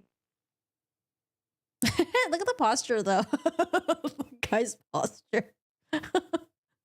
It's a cocky posture we got there. I appreciate you having me here. What else do you want me to say or do? I mean, what else? So you don't want to answer that one. I don't want to tell you anything else because Why? I know, right? Letitia's a criminal genius in her own mind. If it helps find Gannon, why would you not tell? because you already predetermined. I didn't say you heard him. Or Going in circles now. 20 minutes later, we're back in circles. You've already predetermined. And then she's going to go back to, oh, let's find Gannon together. Why are you questioning me? anything. I think you know where he is, though. You already predetermined this. You have. The scene does tell the story, Okay, yes. so if that's your story, then I'm not going to keep saying anything because I know that is not the case. So if I keep saying anything to you, you're just going to keep blah, blah, blah, blah, blah. Man, that's tough, though. Like, while this was happening, Al had no idea where Gannon was. Al has no idea what happened to Gannon. But then all of a sudden now, the police investigators, they found that there was blood stains previously on the wall, on the carpet. I don't know. It's so tough. Leticia on the screen. Leticia in the courtroom. We got Leticia over here. Beautiful. I love it. Leticia. So we got Leticia, we got Leticia. About it, and I've been nothing but respectful to you. So I'm trying You to have- remain respectful to you overall because I don't have any disrespect for you. I don't treat people like that. But putting me in a situation where I'm like saying to you, I cannot say anything else because you've expressed you predetermined what you think. You've already done that. So no matter what I say, I legit could take you right to Gannon and he would be standing there and you would still say to me, well, that's not him. Or you would say something else. Just Well, yeah, obviously, because it wouldn't be him. Why is she coming up with these scenarios that are so fictitious that, yeah, of course you're not going to be able to take him to Gannon because it wouldn't be Gannon. You know how good that would be for you. oh, trust me. Yes. Then why do you care what You I know think? how good that would be for me? Absolutely. Why do you care what Yeah, and the fact that Al had to be nice to her in order to slowly get what he wanted out of her by getting her to either confess or say like where Gannon was, what happened. Like, dude, that must have been really heart-wrenching. It's like, I have to be nice to her just to find out what happened to my kid. Like, yeah, that's tough. I think? You should not care at all what I think.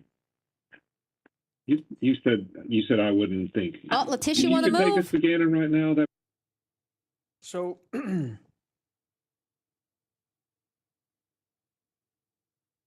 this idea where she's saying she doesn't have him, did you later learn that that was actually a true statement Yes, because of where Gannon was ultimately found? correct.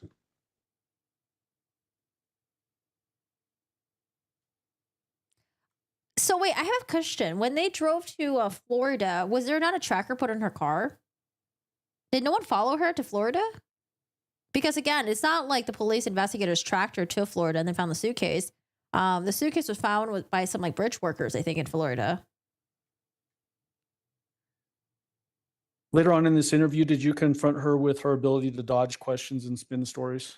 Yes. All right, let's jump to that section at 4 hours and 39 minutes and 33 seconds. Oh no. Oh, wait a second. I completely forgot about all the different stories that she came up with about her and an intruder and Gannon. Oh my God, I completely forgot about that. I did a video on it too. I completely forgot.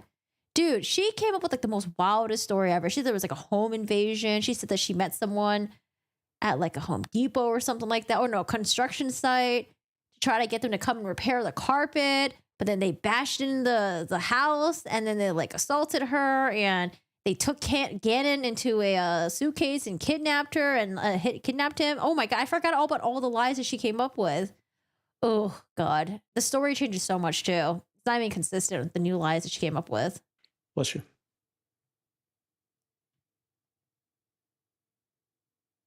And we will play through 4 hours and 46 minutes and 21 seconds. So about 7 minutes if he's allowed to come down, Judge. Up to him. I think I can handle it this time. Okay. Is that chair really uncomfortable or something like that? You got away with spinning stories and dodging questions your whole life. Because now you know me my whole life. Whole life. I can look back a little bit. I don't know you when you were 5 or 13 or 16. But I think something bad happened and you've been able to avoid trouble. But that doesn't happen in this case. Okay, sir. These stories that you told are much worse for you than if you had just said, the best thing you could have said is, Gannon just went, and that's it. I'm not saying anything else. Mm-hmm. But you describing all these injuries to him, even to us today, is awful. But it's not injuries like that. Yes, you talked about it. His head. There's all the time. You raise children and they never got hurt. No, that's Like, not they what he's never- talking about. The last day they're seen alive. That's not what he's talking You're about. making it out to be like some It's a jury trial. Jury trial in Colorado. whatever. That's not even how it was. Tell me how it was then. Gannon and I are very close. Okay? But see, that's what you don't do. You say generalizations when I ask you, how was it? And Why? I don't even know what that- you're asking me. The injury that caused that pool in the corner. It's not a little scratch on his Okay, why head. don't you test it and see what day it came from? If that's what you're telling me, why don't you test it and see what day? Oh, it didn't happen on Monday. No, I'm It happened on asking you. Saturday. I'm asking you. You are the one who are telling me, no matter what I say, you're telling me it's your way or no way. So why don't you tell me? Well, I'm saying it's a significant enough injury that he was not going to be normal after that. No. Yeah. Oh, God. That's what they told me. Okay, well, that is awful that people aren't normal after anything like that. It's a significant. No, that's not what he's saying. Oh my gosh, she's trying to misrepresent his argument so much. But the fact that like you can't manipulate him, Leticia, you can't. You stuck in that box with him for another couple of hours. Can't manipulate him. Because I had puddles of blood. Remember that I had We're not puddles of talking blood about you. We're talking about I know. 11 years. that I did, and there was no significant injury that I died. I know. Initially, I was giving the investigator shit for interrogating Murdoch in that car interview, but I was like, wait a second, this is a perfect camera angle. We get to see a close up of his face. I love it. that was a great interview angle. You get to see a really close up of his face and everything. The one with Stephanie Lazarus too. I don't know what camera angle that was, but it was like on the table and it was like really like low from like what bottom up. That was a great angle as well. Do you not find that coincidental? Right. Yeah. The What? blood on the wall and by his bed. The And on blood. mattress. The blood that you or your team allowed people to be in the house. That has no Okay. bearing on it. Okay, well, if it doesn't, then okay. It doesn't. Okay, so okay. I know, right? Leticia should be like, that's not me. I don't know who they interrogated. It must be impersonator, but that's not me up in there. I would never say that. Maybe check one of them. You already told me that. Maybe check one of them. So what, Because- accuse a different I family bet you member? they can tell me the last time they saw Gannon, That's even not- though it was that's not months the before. question. I bet Al can tell you the last time he saw Gannon, even though he didn't know that was going to be the last time. I guarantee you he's got an image of Gannon. Did you were the last one with Leticia? Okay. What do I need to say to help you? I'm serious. You do not want to help me. Yes, I do. No, you don't. You want me to tell you what you want to hear. That's what you want. I know, right? Imagine being accused of murdering a child, and then you think you're this entitled to be this snappy. No, Yes. I have never wanted people to tell me what I want to hear. If it doesn't lead me to finding Gannon or the truth of this matter, I could care less what it is. Like I said, most of the time, I'm wrong. I have to have people like you tell me the truth. You didn't have anything to hide. You tell me your last Don't image of me. have anything to hide. Then tell me. That's not a guilt or innocence question. Just your last image of Gannon. Yo, Corgi, glad that you're home. You really missed a ton of stuff with the Lori Vallow trial. I know, we gotta catch up. I was gonna focus on Leticia today, and then Lori Vallow is a whole nother thing to unravel. I'm glad that Idaho does not allow insanity pleas. Wait, really? They don't allow insanity pleas in Idaho? What happens if you do have someone that's accused of something and they are actually mentally insane? The woman's a basket case too, murdering a child. She's accused of murdering like 2 kids, right? 2 of her kids. Hold on, I'm gonna use the bathroom really quick. Yeah, we got Leticia right here. We have Leticia and then we got Leticia because she was hiding behind his box of tissue earlier. All right, guys, I'm gonna leave you here with the demon of the rings. She might crawl out of the well. Be right back.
For the corgi.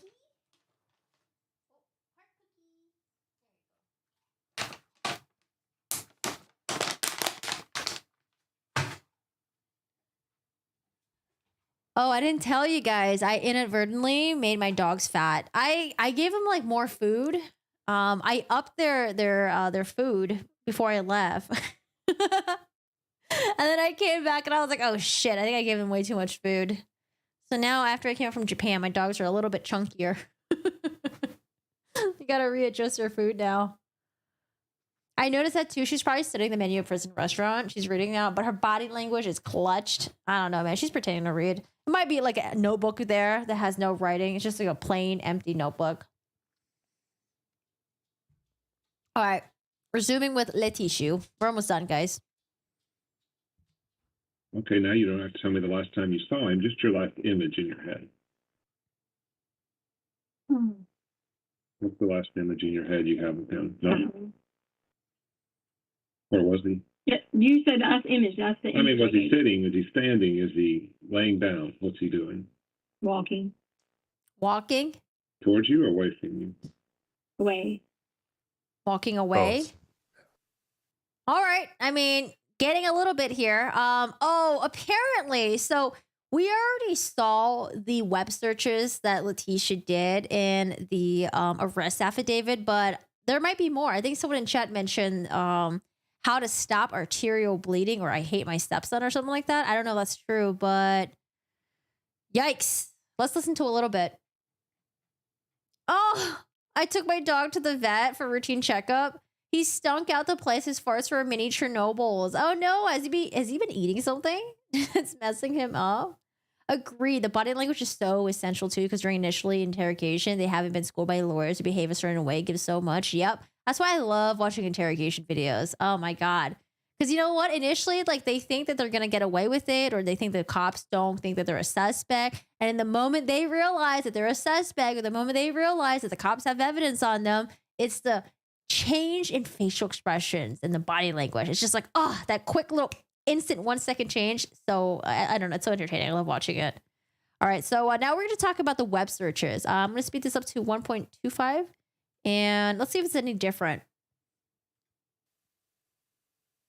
Did you confront her with web searches that were done on her phone? Sorry, it's loud.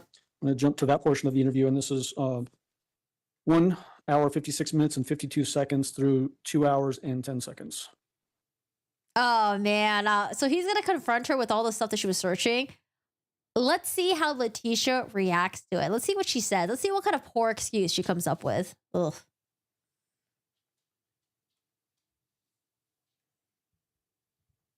Really? Your dog loves the vet? Does My anyone dog here hates even the have vet. what you entered in your phone? Oh, The stuff that you've entered and deleted? Like sorry. blood is spurting from an arterial bleed, direct pressure not controlling. Do what? I didn't look this up. Oh, no. Okay, it is. Hold on a second.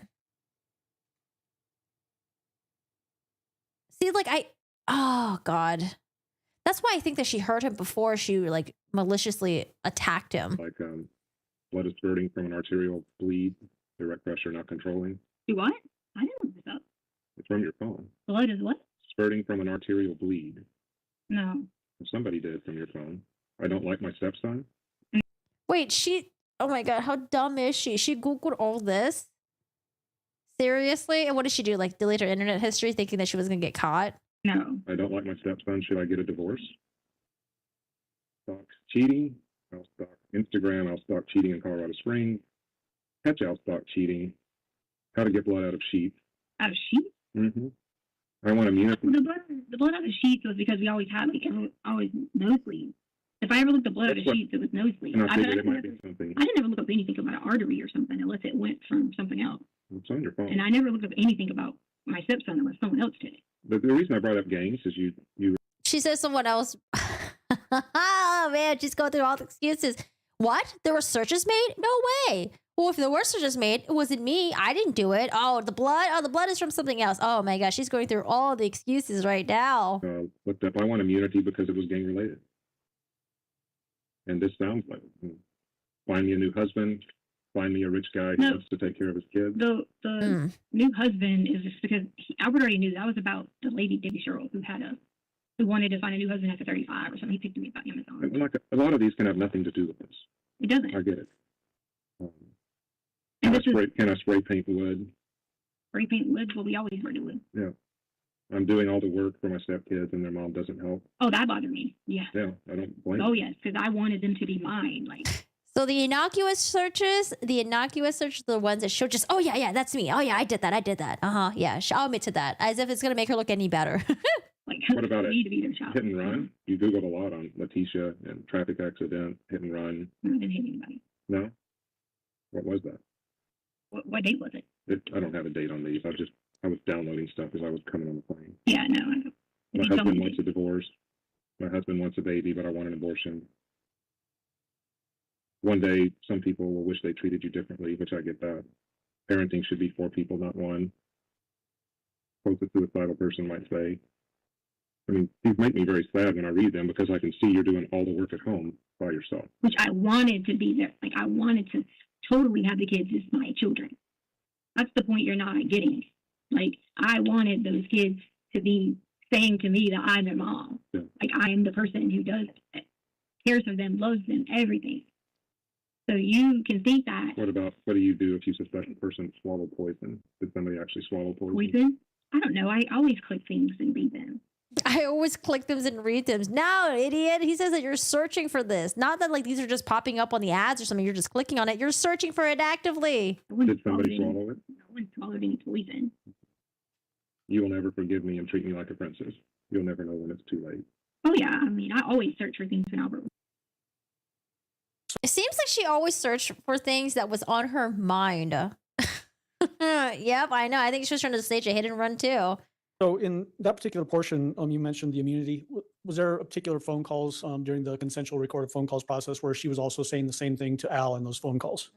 She said she was trying to demand Al to get her immunity. She said she needed immunity. And then Al was probably confused, like, why would you need immunity for? Where's Gannon? What happened to Gannon? And she's over there thinking about herself. I need immunity. I need immunity from all this. It's like, dude, where's Gannon? What happened? Yes, there was. It was one of the earlier phone calls I was involved in. Did you ask her to describe what injuries Gannon suffered a little bit later after this? Yes.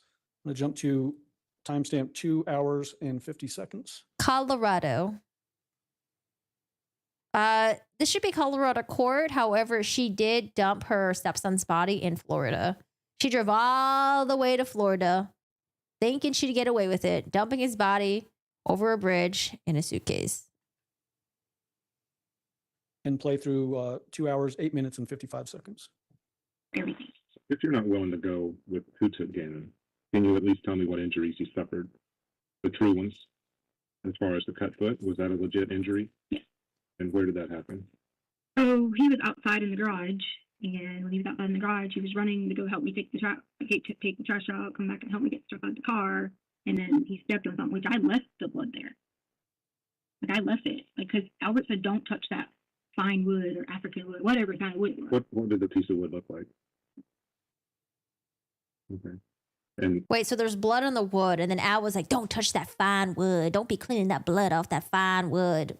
What? Does that make sense? it's still in the garage? I had to drive over them all the time. So like I always had to drive over the pieces of wood. Right, but you didn't take that out of the garage? It's too big. You couldn't fit it in anything. You couldn't fit the pieces. The long boards that were in the garage, you could not fit. I left. Okay, so there was a piece of board that I threw in the back of our truck, and then there was the two long boards that were sitting there. So the board that was about like this size, and the board that was the long boards that were sitting here. I left the long boards because that was supposed to be the fancy wood, and I didn't want the wood. We're trying to get the wood off of it. The other piece of wood was the wood that I threw in the back of Albert's truck. And what was that one? There was a bunch of pieces that were laying around that from that night, from us running through there. It was like little pieces. There was a piece about this size, maybe a couple pieces. But And that you threw it in the back of the truck? That bigger piece? you said bigger like this, it wasn't that big. Okay. Yeah, it was cheap wood. Like I knew it was not the wood that he would be freaking out over. So from Sunday, he did hurt his foot from Sunday. And how badly was it bleeding? It wasn't. So even though we're pretty sure that she's lying about how Gannon sustained these injuries, what the detective is trying to do is he's trying to at least get some truth out of it. Like, okay, just tell us about his injuries.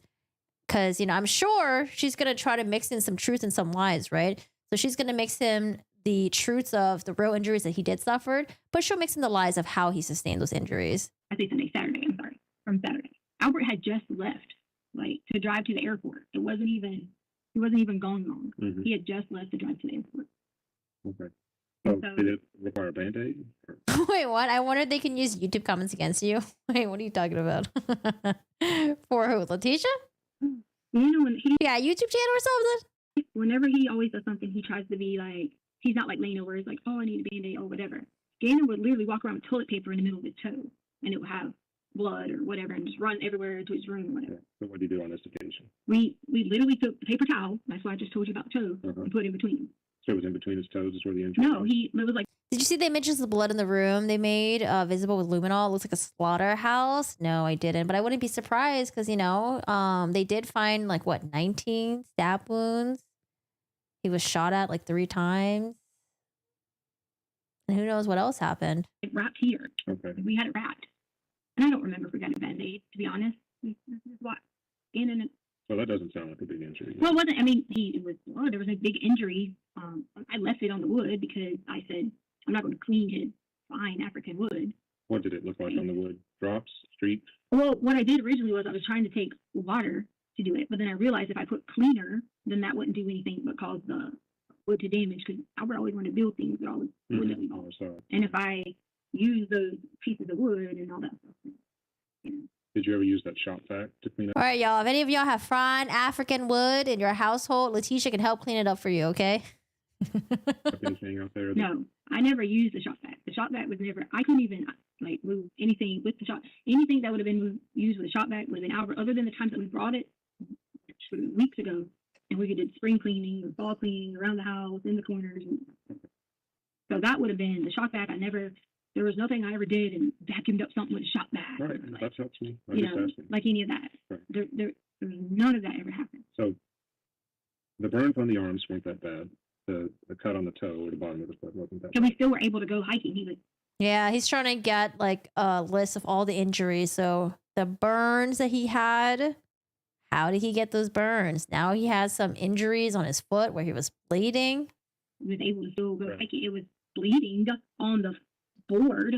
But we not never after did. that, not over the house, that sort of thing. Well, he had the piece of paper and went down to his room. Yeah. Like wrapped around his foot. So I mean, if anything, they could have been drug dealers or something. No. What about the wound to the head that you talked to Al about? So Albert was like trying to get me to say whatever, because I'm sure you guys are having to do that. I just that's what he was doing.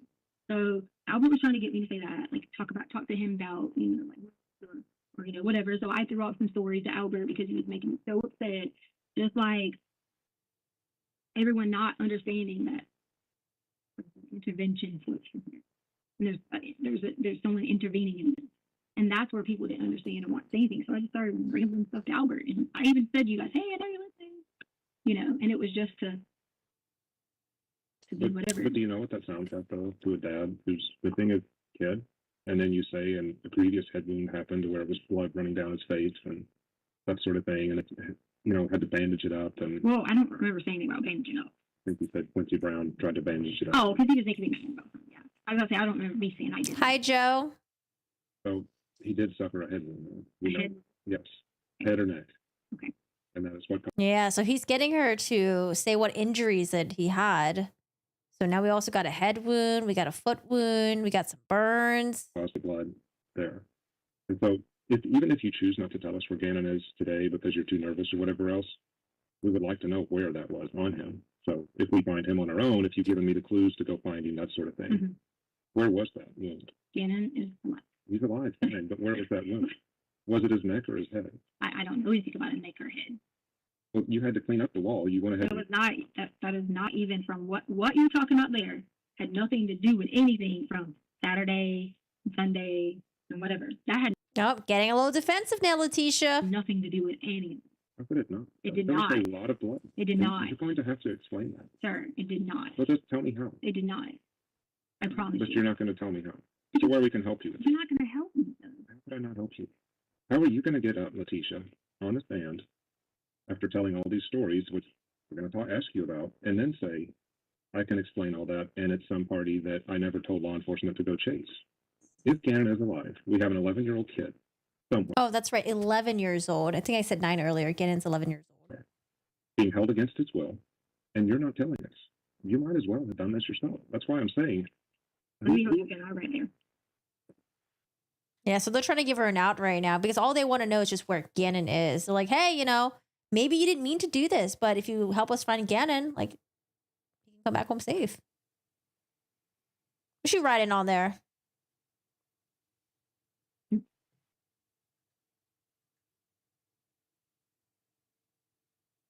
Leticia still got her head on the table. Which one? She's writing.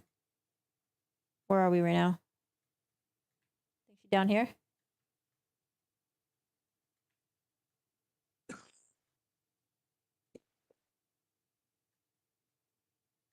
Where's she at? Oh, there she is. Wait, why is this flipped over?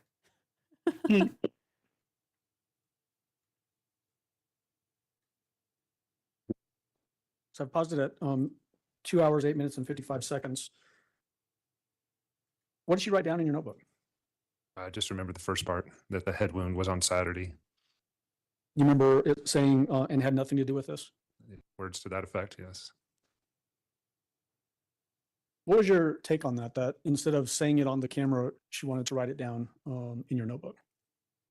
Well, whether it's by now, whether it's the argument that she didn't want to talk about, the burns, and even calling Gannon in as absent. I wasn't pushing her. I would give her the opportunity to talk, and then she would not talk, so I would move on. And now that we're to the blood and what happened in the room, I think it was too difficult for her to say it out loud with the head wound. So that's why she wrote it down?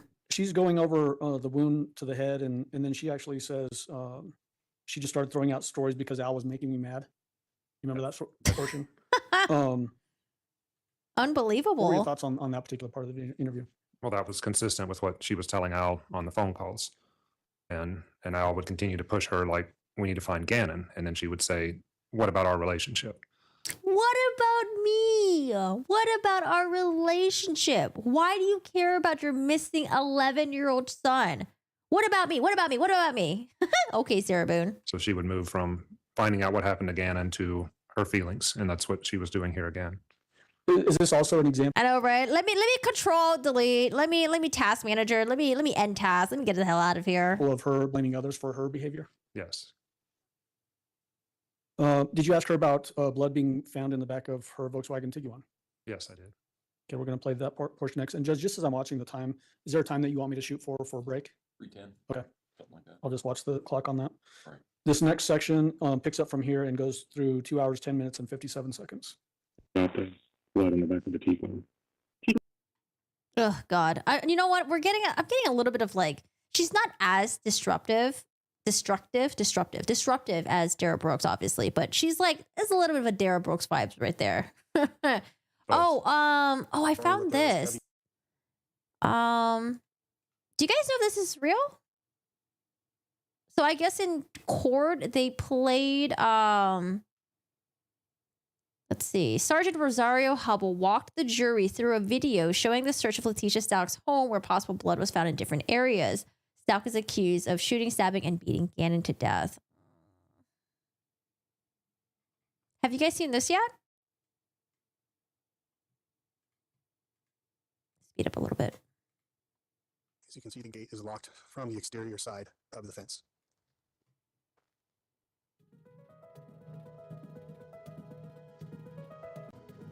This would be from the front door. This is the upper level of the home. There are 2 bedrooms, a kitchen and living room area, and a sliding glass door to the backyard. She claims the scene was contaminated. Oh, sorry, John Cena. Knocked you over. And then the laundry room area, which exits into the garage for this residence. So we're upstairs? To the right is the first bedroom. This would be the room where Lena stays.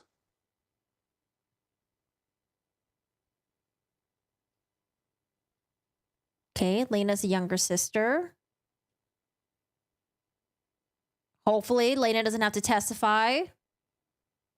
That'll be traumatizing.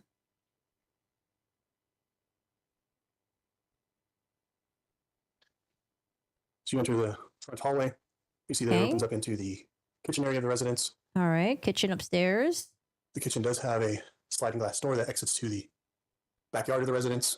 We will exit that in a moment and show the other side of the gate from the backyard perspective. Oh, this is like first The floor? living room area.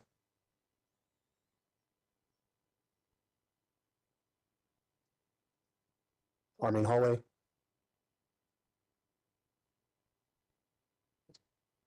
Man, because they're going to probably show the path of where the Gannon's blood was found. There was like a trail of blood, footprints and stuff like that.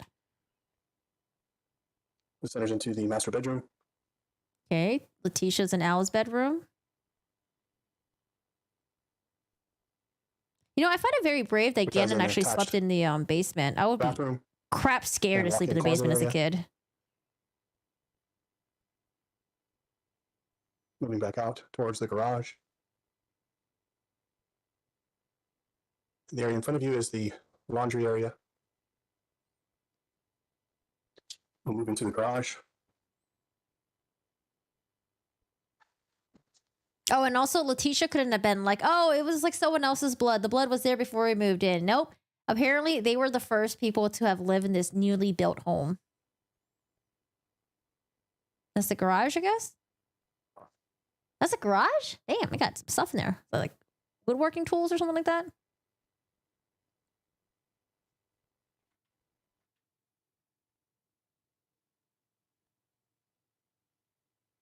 Okay. I don't know where we're zooming in at.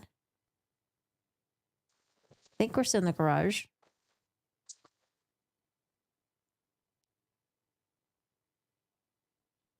Oh, and apparently they haven't found any of the murder weapons yet, right? The gun, the knife, or anything like that. First call when Gannon was reported to be missing. You can see that the tops of the boards have been sawed off. These were collected after a blood reagent. Oh, this is the boards that they were talking about earlier when she was when the guy was on the stand. Remember she was talking about like the African wood? Is that what she's talking about? The African wood right here? Called Blue Star was used on the ends of the boards that had been cut, and there was a positive reaction. That positive reaction gives us a presumptive that blood was present on those boards. On the garage floor, Oh, there's a vacuum. in the area that we're looking at between the broom, the cord, and the empty space on the floor, there were some Blue Star reactions on the floor in this area. Really? I mean maybe because I was only reading the arrest report. I think at that time they didn't have the gun yet, but maybe they do now. They were in the form of droplets. They were not very large. As we move from the concrete to the stairs, Oh, was it still in the house? there was a Blue Star reaction on the stair showing a potential possible partial shoe impression. That, again, with it being Blue Star, that reaction tells us it's presumptive for blood. Moving up into the laundry area, Yeah, I did a video about the fake polygraph. It's so embarrassing. So embarrassing. And then not only that, the phone call was recorded and they played it in court to embarrass her even more. So embarrassing. the tile in the laundry room did have positive reaction to the Blue Star, again telling us the potential presence for blood. They were small hits in the laundry area. Basically, they were Yeah, because they think that she stored Gannon's body initially in the trunk of her car. And the pathway from the trunk of her car to Gannon's bedroom led like trails of blood. droplet size, not much larger than that.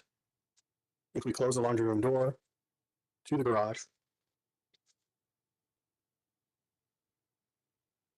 you can see that there is still blood on the door Really? and on the door handle. Oh. Ooh. This would be the door leading into the garage. We'll turn around in the laundry room. The last Blue Star hit of note was down at the baseline where the tile meets the carpet. It would be in your right-hand side of the frame where the doorway begins, and that frame for the doorway, there was a hit with the Blue Star agent right where the carpet meets the tile and meets the shoulder for the doorway. That hit then led to us moving into the living room area. Again, this was the upstairs living and kitchen room area. Mm-hmm. You'll see the carpet area here. The carpet area in focus had a reaction to the Blue Star. Hey, it's not in focus, but okay. The carpet appears ripped in this area. That rip is for checking the underside of that carpet to look for saturation, and there was none found. The stairs were then tested with the Blue Star reagent. There were positive hits on the stairs. They were small drop patterns, not much larger than a quarter for most of the stains. There was more of a reaction from the Blue Star, showing that there was heavy cleaning going on. The cleaning reacts with the Blue Star, but it does not provide an immediate reaction. It provides a slow illuminating reaction after some time, which indicated to us that there was some cleaning of the stairs and this landing area prior to heading down the stairs. There was a luminol reaction on this landing. You can see that the carpet is not in its proper position. That carpet has also been pulled up underneath the carpet to check for saturation stains to the other side, and then were located. The baseboards around this landing did illuminate when the Blue Star was applied, showing that presumptive reaction for blood. Continuing downstairs into the basement. So the basement is where Gannon's room Blue was. Star was used on the stairs going down. The Blue Star reacted to the stairs. Again, these were small hits, quarter size, and some significant cleaning. This patch of carpet into the basement, illuminated with Blue Star, showing that there was a lot of cleaning going on in this area. Mm. There was a very small single reaction to Blue Star at the base of. There's no, they didn't find any evidence or indication that Gannon was moving around, right? Like running around the house. Probably that he just got attacked on the bed and he was just only at the bed. Because why was there blood everywhere? I guess like she was handling it, blood gets really messy and She ended up getting blood everywhere. The table, that again was about quarter size. As we hit the bottom of the stairs, this is the basement area of the residence.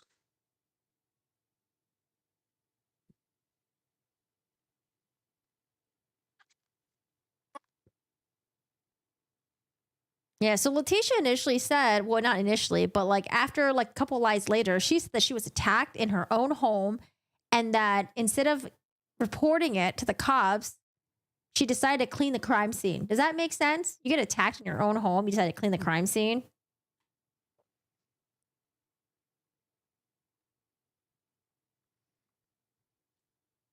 If you continue around, to the right, Honestly, you'll when they were talking about the basement, I thought the basement was going to be like some nasty basement. This is like see that a there nice is looking a basement over here. closet.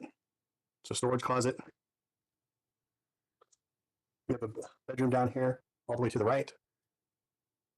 Oh, is this Gannon's bedroom? This would have been Harley's bedroom. Oh, Harley's We have another bedroom. area. This bedroom has a closet attached to it. Okay, it's Harley's room. There's a bathroom.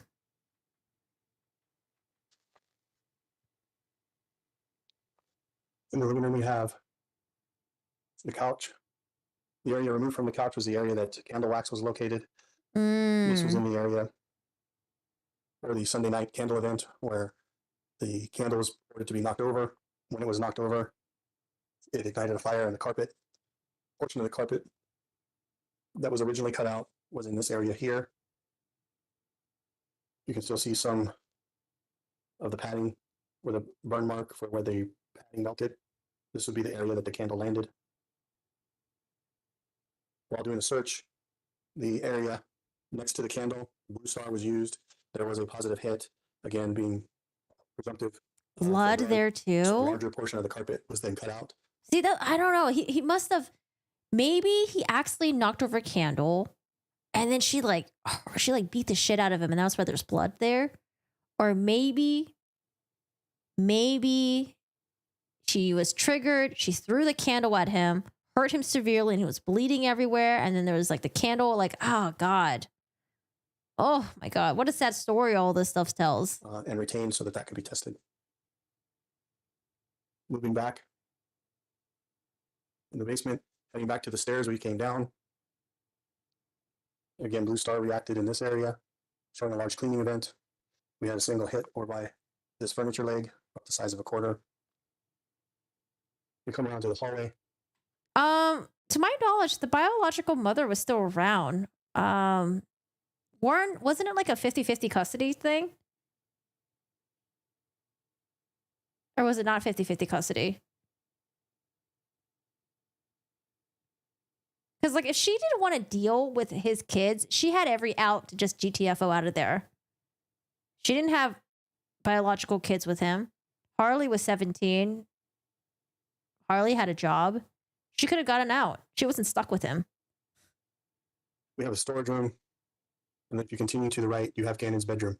Before going into Gannon's bedroom, there was Blue Star used in the hallway. It reacted, showing a small trail, which led to the storage area. Were there cleaning supplies in here? On the floor in the storage area, you can see that there are several locations that have been marked with Sharpie. What was wrong with his biological mother? Was she also like shit as well? Oh, they fought so hard for full custody? Those are areas that were illuminated with Blue Star and showed a presumptive for blood. That blood was present. There is a trail that leads back into the storage room towards the sump pump located in the corner. The trail. What's a sump pump? Ending at that box. Like a water heater pump? All these boxes were removed. Blue Star was used on the entire No, his mom is lovely. Did they end up getting full custody though? room. It was just this particular trail that has been marked and highlighted that was located. There were no other presumptive positives for blood. Hi, the storage Mariko. room. How are you doing today? Backing out of the storage room, moving into Gannon's room. No.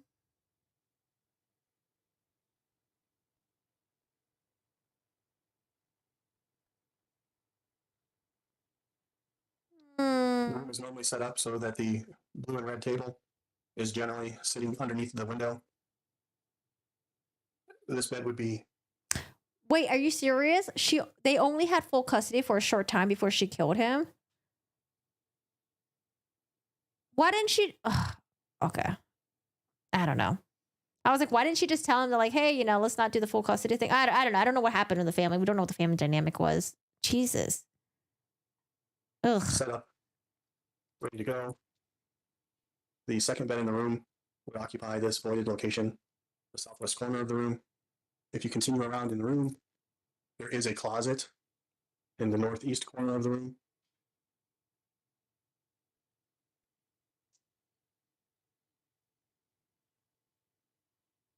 Oh, his clothes that he was never going to be able to wear again.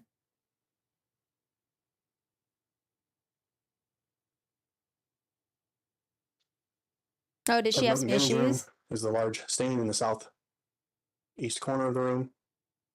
The markings that you see on the wall are spat marks that were denoted by the Metro Crime Lab.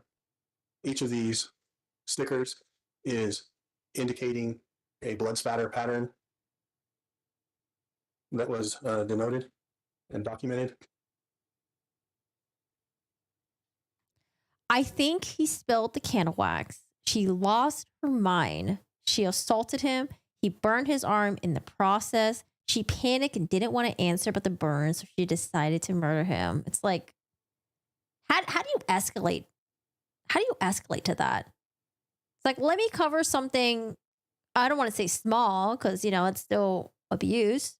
But let me cover something up with murder. Oh my God. That's the answer to everything. Murder. A sump pump pumps groundwater that rises in a basement out. Gotcha. Oh yeah, that's right. Sump pump. Yeah, I remember seeing one. The carpet had a large stain that saturated through the carpet, through the padding. Yep, she thought she could clean it, but when they ripped that open, they still found some stains underneath it. Leaving this stain on the concrete. For marking purposes, a red Sharpie was used to outline the outskirts of the pattern, showing you how large the pattern actually is. Over here, you can see where the carpet and the padding, what they would look like if they were present. And the fact that, like, she took the family on this whole fucking wild shit show ride. Oh, I didn't do it. I didn't do it. And then, like, made up a bunch of, like, fake stories of her being assaulted and how Gannon was kidnapped and blamed some random dude for doing a home invasion. Like, God, you would think you would have some guilt after doing this, right? Let's say you were in a fit of rage, you overreacted. But you would think you would have some guilt after this. Be like, you know what? To save you guys some time, yeah, I did it. I fucked up. I'm sorry. And, like, I don't know, save your family some pain, some hurt. But no, this is a person that only cares about themselves, and you can tell how selfish she is. Ugh. She went from 0 to 1,000 for literally nothing. Yeah, and she had outs. Like, get the fuck out of there.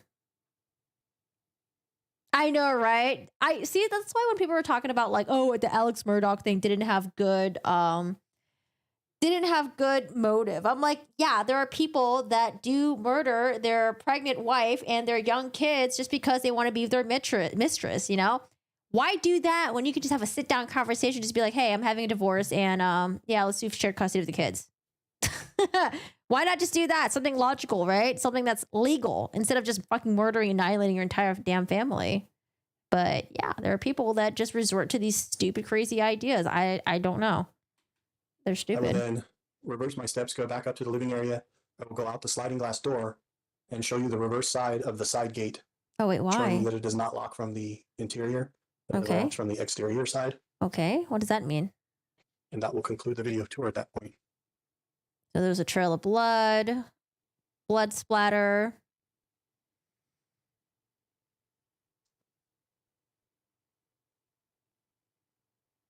Sliding glass door.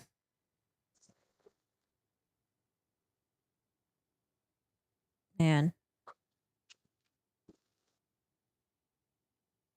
You know what? I'm glad the jury got to see this.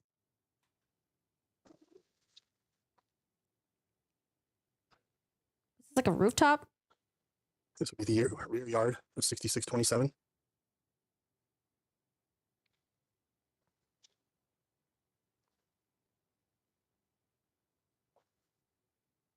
This portion of the fence has recently been removed. It was not the original position of that fence during our initial walkthrough of the scene. Okay. This is the exterior of the side gate leading to the front of the residence. Oh, this is ground level. I don't know why it looked like a rooftop for a second. As you can see, the rear side of this fence or interior side of this fence is not secured. Okay. It is secured by the padlock on the front side of the gate. Okay. Like, is he trying to imply that Gannon wouldn't have been able to escape or something?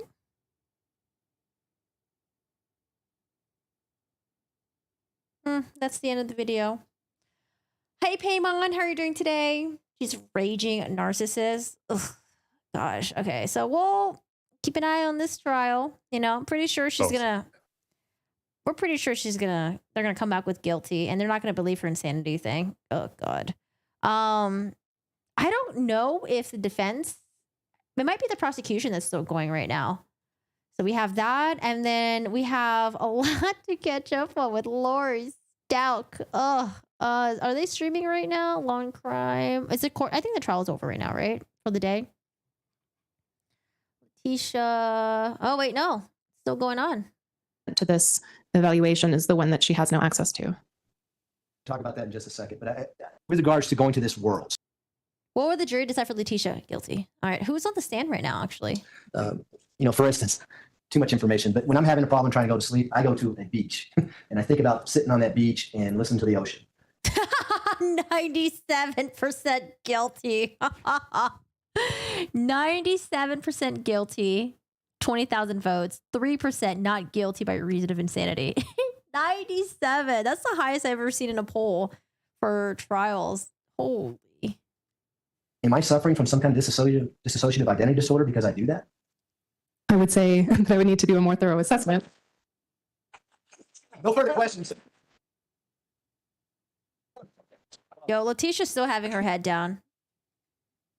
Yeah, I did. All right, well, I guess maybe I'm off. I don't know. I'm never going to think about that again.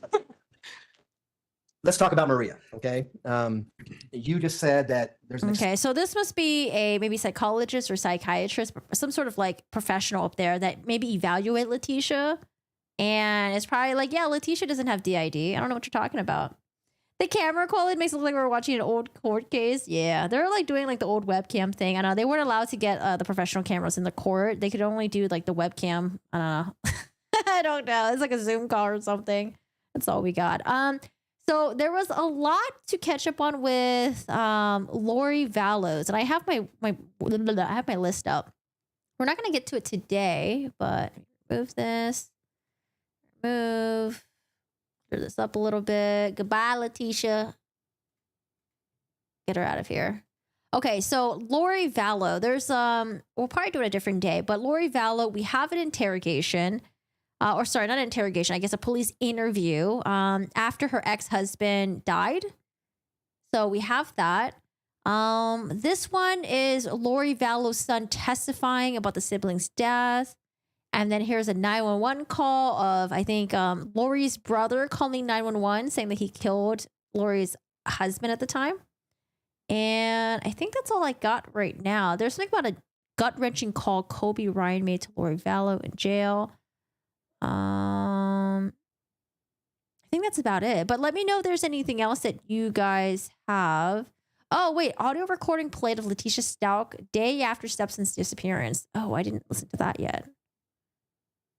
Oh, I remember this one. Teen accused of throwing baby in dumpster testifies. I think her neighbor was the one that found the baby, right? Or something. Or she like asked the neighbor to help. Like, oh, some weird stuff going on. Jury views. I watched this one already. You may go to Idaho for trial there. To go, which one? Okay, so that's what I have so far for Lori. If you guys have any other recommendations on what we should watch, let me know. Post it in the Discord. You can put it in the true crime section. But that's what I have for Lori right now. But the cool thing is that I think Law and Crime or Court TV, they got some of the audio recordings from the trial for us to listen to. But I don't know. I wish I had the video to accompany it, though. I feel like the video makes all the difference, especially with like seeing their reaction the body language, right? Are they doing the Letecia Stauch and they're just putting their head down? Are they flipping off witnesses? Or are they sitting there high and mighty and proud? I don't know. I could see Lori standing, like, I feel like Lori would be like sitting at the table with like her head high, you know, all proud and stuff, making sure she looks good for the cameras. I don't know. That's just a vibe that I get from Lori. Dude, my fucking YouTube is like all over the place right now. Anime! I don't know. I don't have any anime that I've been watching lately. Oh, what's this? American Berserk Gatsu Bateman status. But oh, you're talking for Kohberger in yeah, that's actually in like 2 months from now. Apparently an update that we got about Kohberger. Kohberger's defense called one of the roommates to testify. But I'm a little bit confused why they're calling the roommate. This is not the roommate that saw Kohberger, by the way. The one that saw Kohberger allegedly on the night of the alleged murders and saw the guy with the bushy eyebrows, and then like I think, you know, didn't call the cops until like 8 hours later. Apparently this is a roommate that slept through it all. So I want to know, why would they want to call this roommate? Because the roommate is fighting to not be on the witness stand. But yeah, I want to know what's going on with that. Megan Connor is Lori Daybell's cousin. Let's not forget, she thinks she's some sort of a chosen goddess. Yeah, that too. You got to hear Lori's sister's telephone conversation with Lori. Let's see. What channel was that on? Wait, was that on my wait list? Hold on.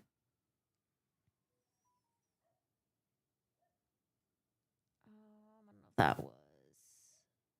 No, this is Colby Ryan.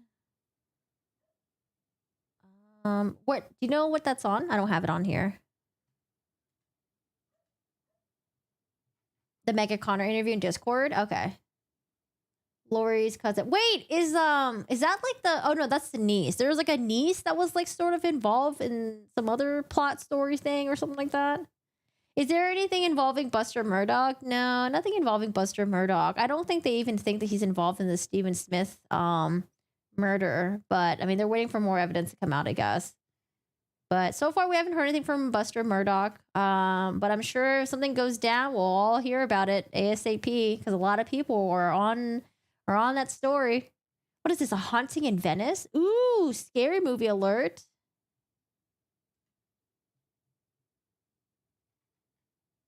What is that? Marianne Bachmeyer? Is that like another murder or something like that? Okay, yeah. If you find the Lori Vallow telephone conversation with her sister, let me know. Let me see. Let's go to Court TV and Law and Crime.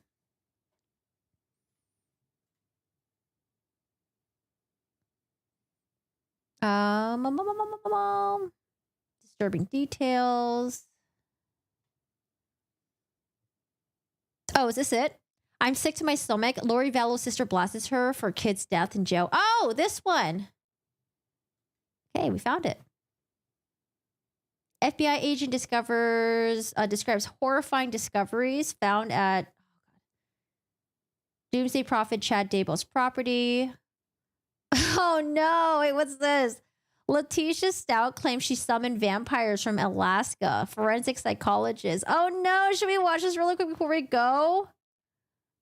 All right, at this one, Lori's sister. Is this when Leticia was trying to get the insanity thing? Wait. Casey Anthony, attorney, reacts to accused kid killer Leticia Stauch's claims of retaining him.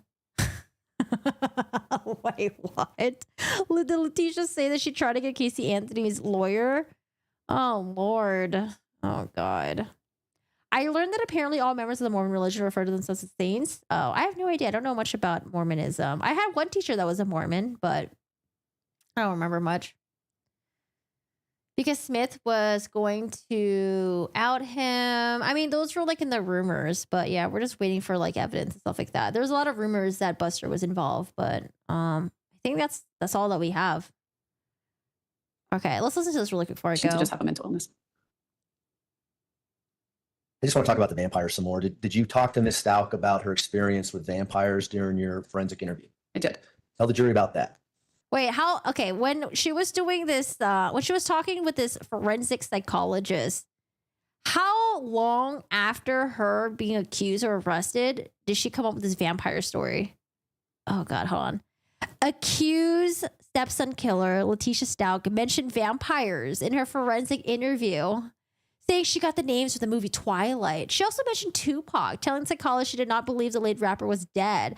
Letecia allegedly killed her stepson Gannon in Colorado. Oh my God. Is this when she was trying to like go for the insanity plea? Ms. Stauch introduced a vampire called Justice. She said that there was a button in her cell that she could summon Justice Jasper. Oh yeah, this is when she was already arrested. Yep, she was like, you know what? I can't get out of this. Let me just plead insanity. Perhaps Patrick, if I remember correctly. She said she had been introduced to vampires when she lived in Alaska previously, and they used to go door to door like Jehovah's Witnesses. And Leticia still got her head down. You would think she would perk up and listen to this. She didn't really offer them in any kind of meaningful way, like wasn't explaining anything or trying to use that information necessarily, but she certainly referenced them throughout the interview.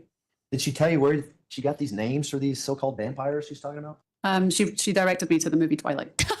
And did you find out that these names were from the movie Twilight or the book series Yeah. involving Twilight? Wait, she couldn't be creative enough to come up with a vampire name. She had to use Edward Cullen and like what were the other vampires again?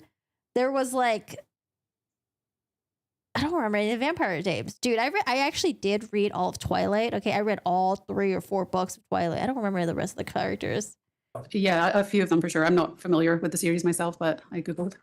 She talked about a vampire council, and the name of the council was taken directly from that series. And then a couple of the names for sure came from there as well. Oh my God. And is that something that would be common with someone who has dissociative? So what did we learn today, guys? Letecia Stauch is an avid fan of the Twilight series. Stephanie Myers, where you at? You out here, Stephanie Myers? Identity disorder, that they would be able to tell you exactly where the names of other personalities came from and things like that. Are you drawing a connection between the vampires and DID? Because I got a bit confused there. No, I'll ask you a different question. What relevance, if any, did that have in your evaluation? The fact that she's talking about vampires that came from a movie. Well, certainly if somebody's talking about vampires and that appears real to them, that could signify that they're experiencing a mental illness. So I looked further to see, I'm looking for consistency again. So it was notable that she said that she had been interfacing with these vampires since Alaska, but she made no mention of them to the previous evaluators. And she also didn't mention them throughout her jail stay until several months in. Oh, as if she's just making the story up as she goes along with it. I think I lost track of your question. I'm sorry. Well, what's the significance? Leticia was tired of Al. She wanted to trade Alan for Edward Cullen. It's one thing to say that I talk to vampires and I see vampires. What's the significance of her saying clarification? Well, these vampires came from a movie. Right. So that's not consistent with a mental illness. It sounded like a fabrication. If people are talking to vampires, I would expect them to have their own unique aspects to them and something unique to the individual that would make sense in a greater scheme of how they see the world. And it just seemed like she was conveying a Oh, she really can't stop embarrassing herself. Oh my Lord. story essentially from fiction. And did she bring this up on her own, or did you ask her questions that might trigger that answer? I didn't ask her any questions about vampires initially. And I forget the term you used to describe how she was talking to you, but she likes to talk, for lack of a better way to say it, right? Yes. Would she just volunteer information to you and change She goes, that was Voldemort, I'm out. as you're talking to her? She didn't change subjects a whole lot. I didn't get the impression from her that she wasn't following my line of thought. She was telling a coherent story. She just gave far more information than was necessary to answer the question. Okay. Did you perform any psychological testing with Ms. Stauch? I administered 2 measures to assess for genuine responding for her mental illness symptoms. And what were those measures? The MFAST, which is a Miller Forensic Assessment of Symptoms test, and the SIRS-2, which is a structured interview of reported symptoms. And what were the results of those psychological tests? So she exceeded the cutoff on the MFAST. It's a screening measure for feigning. And feigning means the intentional exaggeration or production of mental illness symptoms. So she crossed over the threshold, indicating that she might in fact be feigning. But because it's a screening measure and it wasn't 100% sure, I gave another more comprehensive measure. On that measure, there's several scales. It looks at different aspects of feigning. Are you reporting symptoms that you're not manifesting observable behavior of? Are you reporting inconsistent symptoms, rare combinations of symptoms? So she just elevated one scale on that test, suggesting probable feigning. But on the test Probable overall, it was feigning? indeterminate.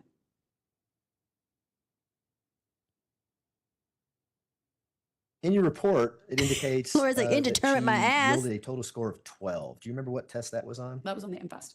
And what does that mean to you as a psychologist? So the cutoff in the manual is 6. So if you score anything above 6, it's presumed feigning. But because it's a screening measure, there's a lot of false positives. So they suggest you do more testing. So it's out of 25. If somebody scores over 16, it's like 100% rate of also elevating the SIRS. So at 16, you don't have to give the SIRS as well. So 12, it was certainly elevated. I had concerns, but I wanted to be thorough. I didn't want to just, it's a very prejudicial term to say somebody's feigning or malingering. Sure. So I just was being prudent. Well, in your report, you indicate that such a score is highly suggestive of malingered psychopathology and indicates the need for further assessment. What did you mean by that? And that's taken from the manual. So because it is high, most people don't get that score by accident. However, because it's a screening measure, it's not very sensitive. Can't put my finger on it, but I think these vampire stories might be made up. You're going to get false Maybe. positives. It's going to Might be. people are going to look like Possibly. they're feigning when they're not feigning in that scoring range. So that's why more testing is done. What does the term malingering mean? Malingering, excuse me. Synonymous with Leticia. Malingering is like feigning where you're intentionally exaggerating your symptoms, but with malingering, there's an added element of the presumption of trying to obtain a secondary gain. Did you see that in this case? It certainly seemed that Ms. Stauch was presenting symptoms that she didn't appear to have. I can never know if somebody is trying to achieve a goal or not. So I didn't offer an opinion. You do deep down inside, but it's okay. She's trying to be professional here. But certainly there was. See, we're not suggestions that professional, she was guys. We not don't have to be impaired, she was professional. We can portraying. talk shit about Letecia Stauch all we want. She Did malingering. you diagnose Ms. Stauch with anything or any mental disorder out of the DSM-5 as a result of your competency evaluation? My diagnostic impressions were that she had some personality dysfunction, Okay. both with traits of borderline personality and narcissistic personality, but not meeting threshold for either full disorder. And I offered a rule out of PTSD versus an unspecified anxiety disorder. Okay.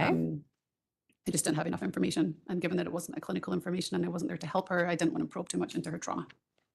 Did that have any impact on your ultimate conclusion with regard to competency, either of these diagnoses?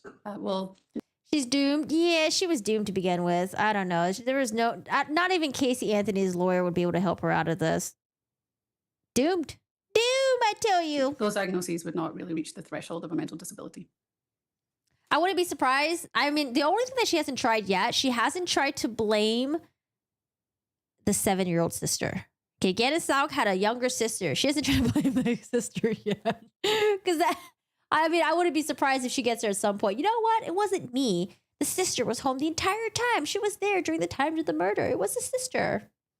Is that why you didn't go Only further Edward and can try to save her rule out now? post-traumatic stress?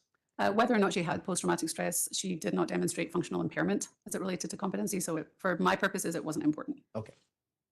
So what does it mean when you say other specified personality disorder with borderline and narcissistic features? Can you break that down for the jury? Yes, tell us So more about personality that. disorders, just like other clinical disorders, have certain criteria that need to be met, and you have to have so many. I believe there might be 7, and you have to have 5 of 7 for each one.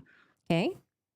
So in my impressions of her, she had a couple of features of our borderline personality disorder. What did you miss about vampires? Oh, man. So apparently, after being in prison for a couple of months, she decided to concoct this story with this forensic psychologist. And in the evaluation, she talks about vampires. She talks about how vampires approach her in Alaska. But then the forensic psychologist was like, wait a second, the names of these vampires sound, they sound kind of familiar. Wait a second, are these the characters from Twilight? And not only that, I guess she talks about Tupac and says that the rapper wasn't dead or something like that. I don't know. Disorder. She was impulsive. She had some kind of push-pull relationships. You know, I don't know what Dr. Moore testified to yesterday, but there was insisting that she saw Dr. Moore, and then Dr. Moore would show up and she'd refuse to see her. That's quite consistent with a borderline personality. And the same for narcissistic personality. Those features are typically a sense of entitlement, grandiosity, a lack of empathy are 3 big ones. Ms. Stauch told me on 2 occasions during the interview that she lacked empathy and she didn't experience people's thoughts and feelings. I could see that, yeah, because all she cared about was herself. You know, when Al's dad was trying to figure, when Al was trying to figure where Gannon was, She was like, what about our relationship? What about us? What about me? She had grandiosity throughout our meeting where she, grandiosity. Thank you. Throughout our meeting where she touted her accomplishments, her intellect. She touted her accomplishments, y'all. She touted her intellect. Oh my God, Leticia, you're so smart. I might like it. I probably would. I just, I don't know. Kind of sucks that it's not cross-platform. We can't play together. Boo. She was refusing to meet with people that didn't have the highest credentials. She didn't want to meet with social workers. She wanted to meet with people with higher degrees in order to talk about her problems. Wow. Wait, seriously? So she was saying like, oh, no. You're not smart enough. You're not accomplished enough to talk to me. I only want to talk to Stanford, Harvard doctors, okay? Where'd you go? Where'd you go again? No, I want to talk to the smart of the smart people because I'm smart. Only smart recommend the smart people. Wasn't sure that she met all the criteria for the disorder, so I was just trying to convey my goal in an evaluation is to try to help the person reading it experience what I experienced meeting with her, and her personality was very much at the forefront of our interactions, so that's what I was trying to convey. Where the ring girl at? Did she ever refer to you as being an actress? She made a comment. She said, "I think you're an actor," and then she just continued talking to me like she didn't really have the concern. Oh, Was okay. that about the time you were introducing yourself and saying what your role? I thought Leticia said, hey, you know, I was an actress in Twilight. I was that one extra. You know, just how Charlie says he's an extra in Hunger Games. Role was, or at what point did that come up? No, it was somewhere in the middle. Okay. There's a couple things I want to talk about the borderline, well, the personality disorder diagnosis that you There's a Gannon impact too. No, I don't think so. have in your report. Are you familiar with the term transient episodes of psychosis? Yes. What is that, and what does that mean? Well, transient means it comes and goes. Okay. The psychosis, per the DSM, the psychosis that can go along with borderline personality disorder is typically related to fears of abandonment. The disorder itself is an attachment disorder where people, the primary goal is to not feel abandoned. So there's these desperate attempts to keep people in your life, at the same time pushing them away. So the transient episodes of psychosis that the DSM refers to is kind of a paranoia about abandonment that might manifest like you text your loved one, they don't text back as quickly as you think they should, and you start thinking that they're leaving you, and then you go into a spiral. That's me in my early 20s and mid 20s. Holy shit. That's a tough thing to get over. It's turn-based? Definitely not. I hate turn-based. She looks more possessed and she's crazy. Yeah, she kind of looks like the ring girl over there, you know? She got her hair and everything. Thinking that the relationship is over, and then they text you again and they were busy, and then you're like, oh, I'm fine now. That would be considered a transient episode of paranoia. Okay. Seems like that's pretty common, at least. I hear about that on occasion. Did you see any of that with Ms. Stauch during your evaluation? No. Is that something that you, well, are you capable of ruling that out as a symptom or being anything to do with Ms. Stauch? It wasn't something I observed during my interview. She has personality dysfunction that I wouldn't say I would rule it out as ever being possible happening. I didn't see it firsthand. So it didn't come up? No. I want to talk to you a little bit about what she, well. You can talk about Tupac? Did she talk about Gannon and Gannon's death? A little bit, yes. Did she talk about feelings that she wanted to bring him back to life? Feeling that she could bring him back to life. What? She just have a mental illness. I thought they were going to get into the Tupac thing. Okay, well, this video just came out, so I wanted to watch it really quick before I head out. Guys, thank you so much for hanging out. I'm going to go eat. I'm actually really hungry. I'm starving right now.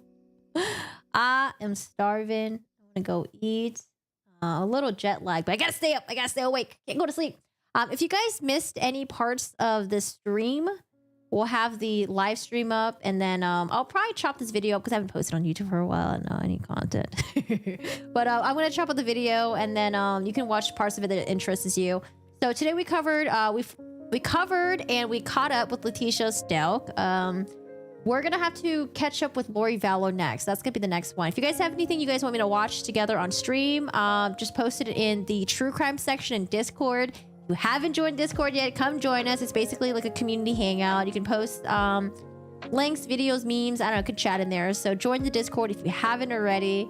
And then thanks for hanging out today. It's been a while. I was in Japan for a couple of days. I was in Japan for a little bit, and today was our stream back today. So it was nice hanging with you guys again. I also stream on Twitch as well, but Twitch, I don't do true crime, IRL stuff. It's just all gaming. So we're playing Resident Evil 4 right now, Overwatch 2. If you guys are into that, feel free to stop by, say hi. And yeah, it was great chatting with you guys again. I miss you guys so much. Thanks for hanging out, guys. Rain, Mimi, Taxi, Wayne, Tam Jules, Schindler's Fist. Oh yeah, Schindler's Fist. I finally got to watch Schindler's List for the first time. I watched it on the airplane on my way to Japan. Dude, young Liam Neeson. Oh, young Liam Neeson. And then also Ralph Fiennes. God, Ralph Fiennes, I hated his character. Joe, David, Sal, it was good hanging out here. Guys, thank you so much for popping in. We'll be back with a different stream. And we'll we'll do some diving with Lori Vallows. We got some stuff to listen to. We'll catch up with that. And other than that, I don't think we really have anything else pending. Not that I know of. All I know is we have Idaho student murders coming up in about 2 months, which is, I think, a good, you know, kind of like a good sort of break from watching live trials. But other than that, thanks for hanging out. Guys, again, join the Discord if you haven't already. Like the stream, and I don't know what else is there. I think that's about it, right? All right, guys. Have a good one. I'll see you later.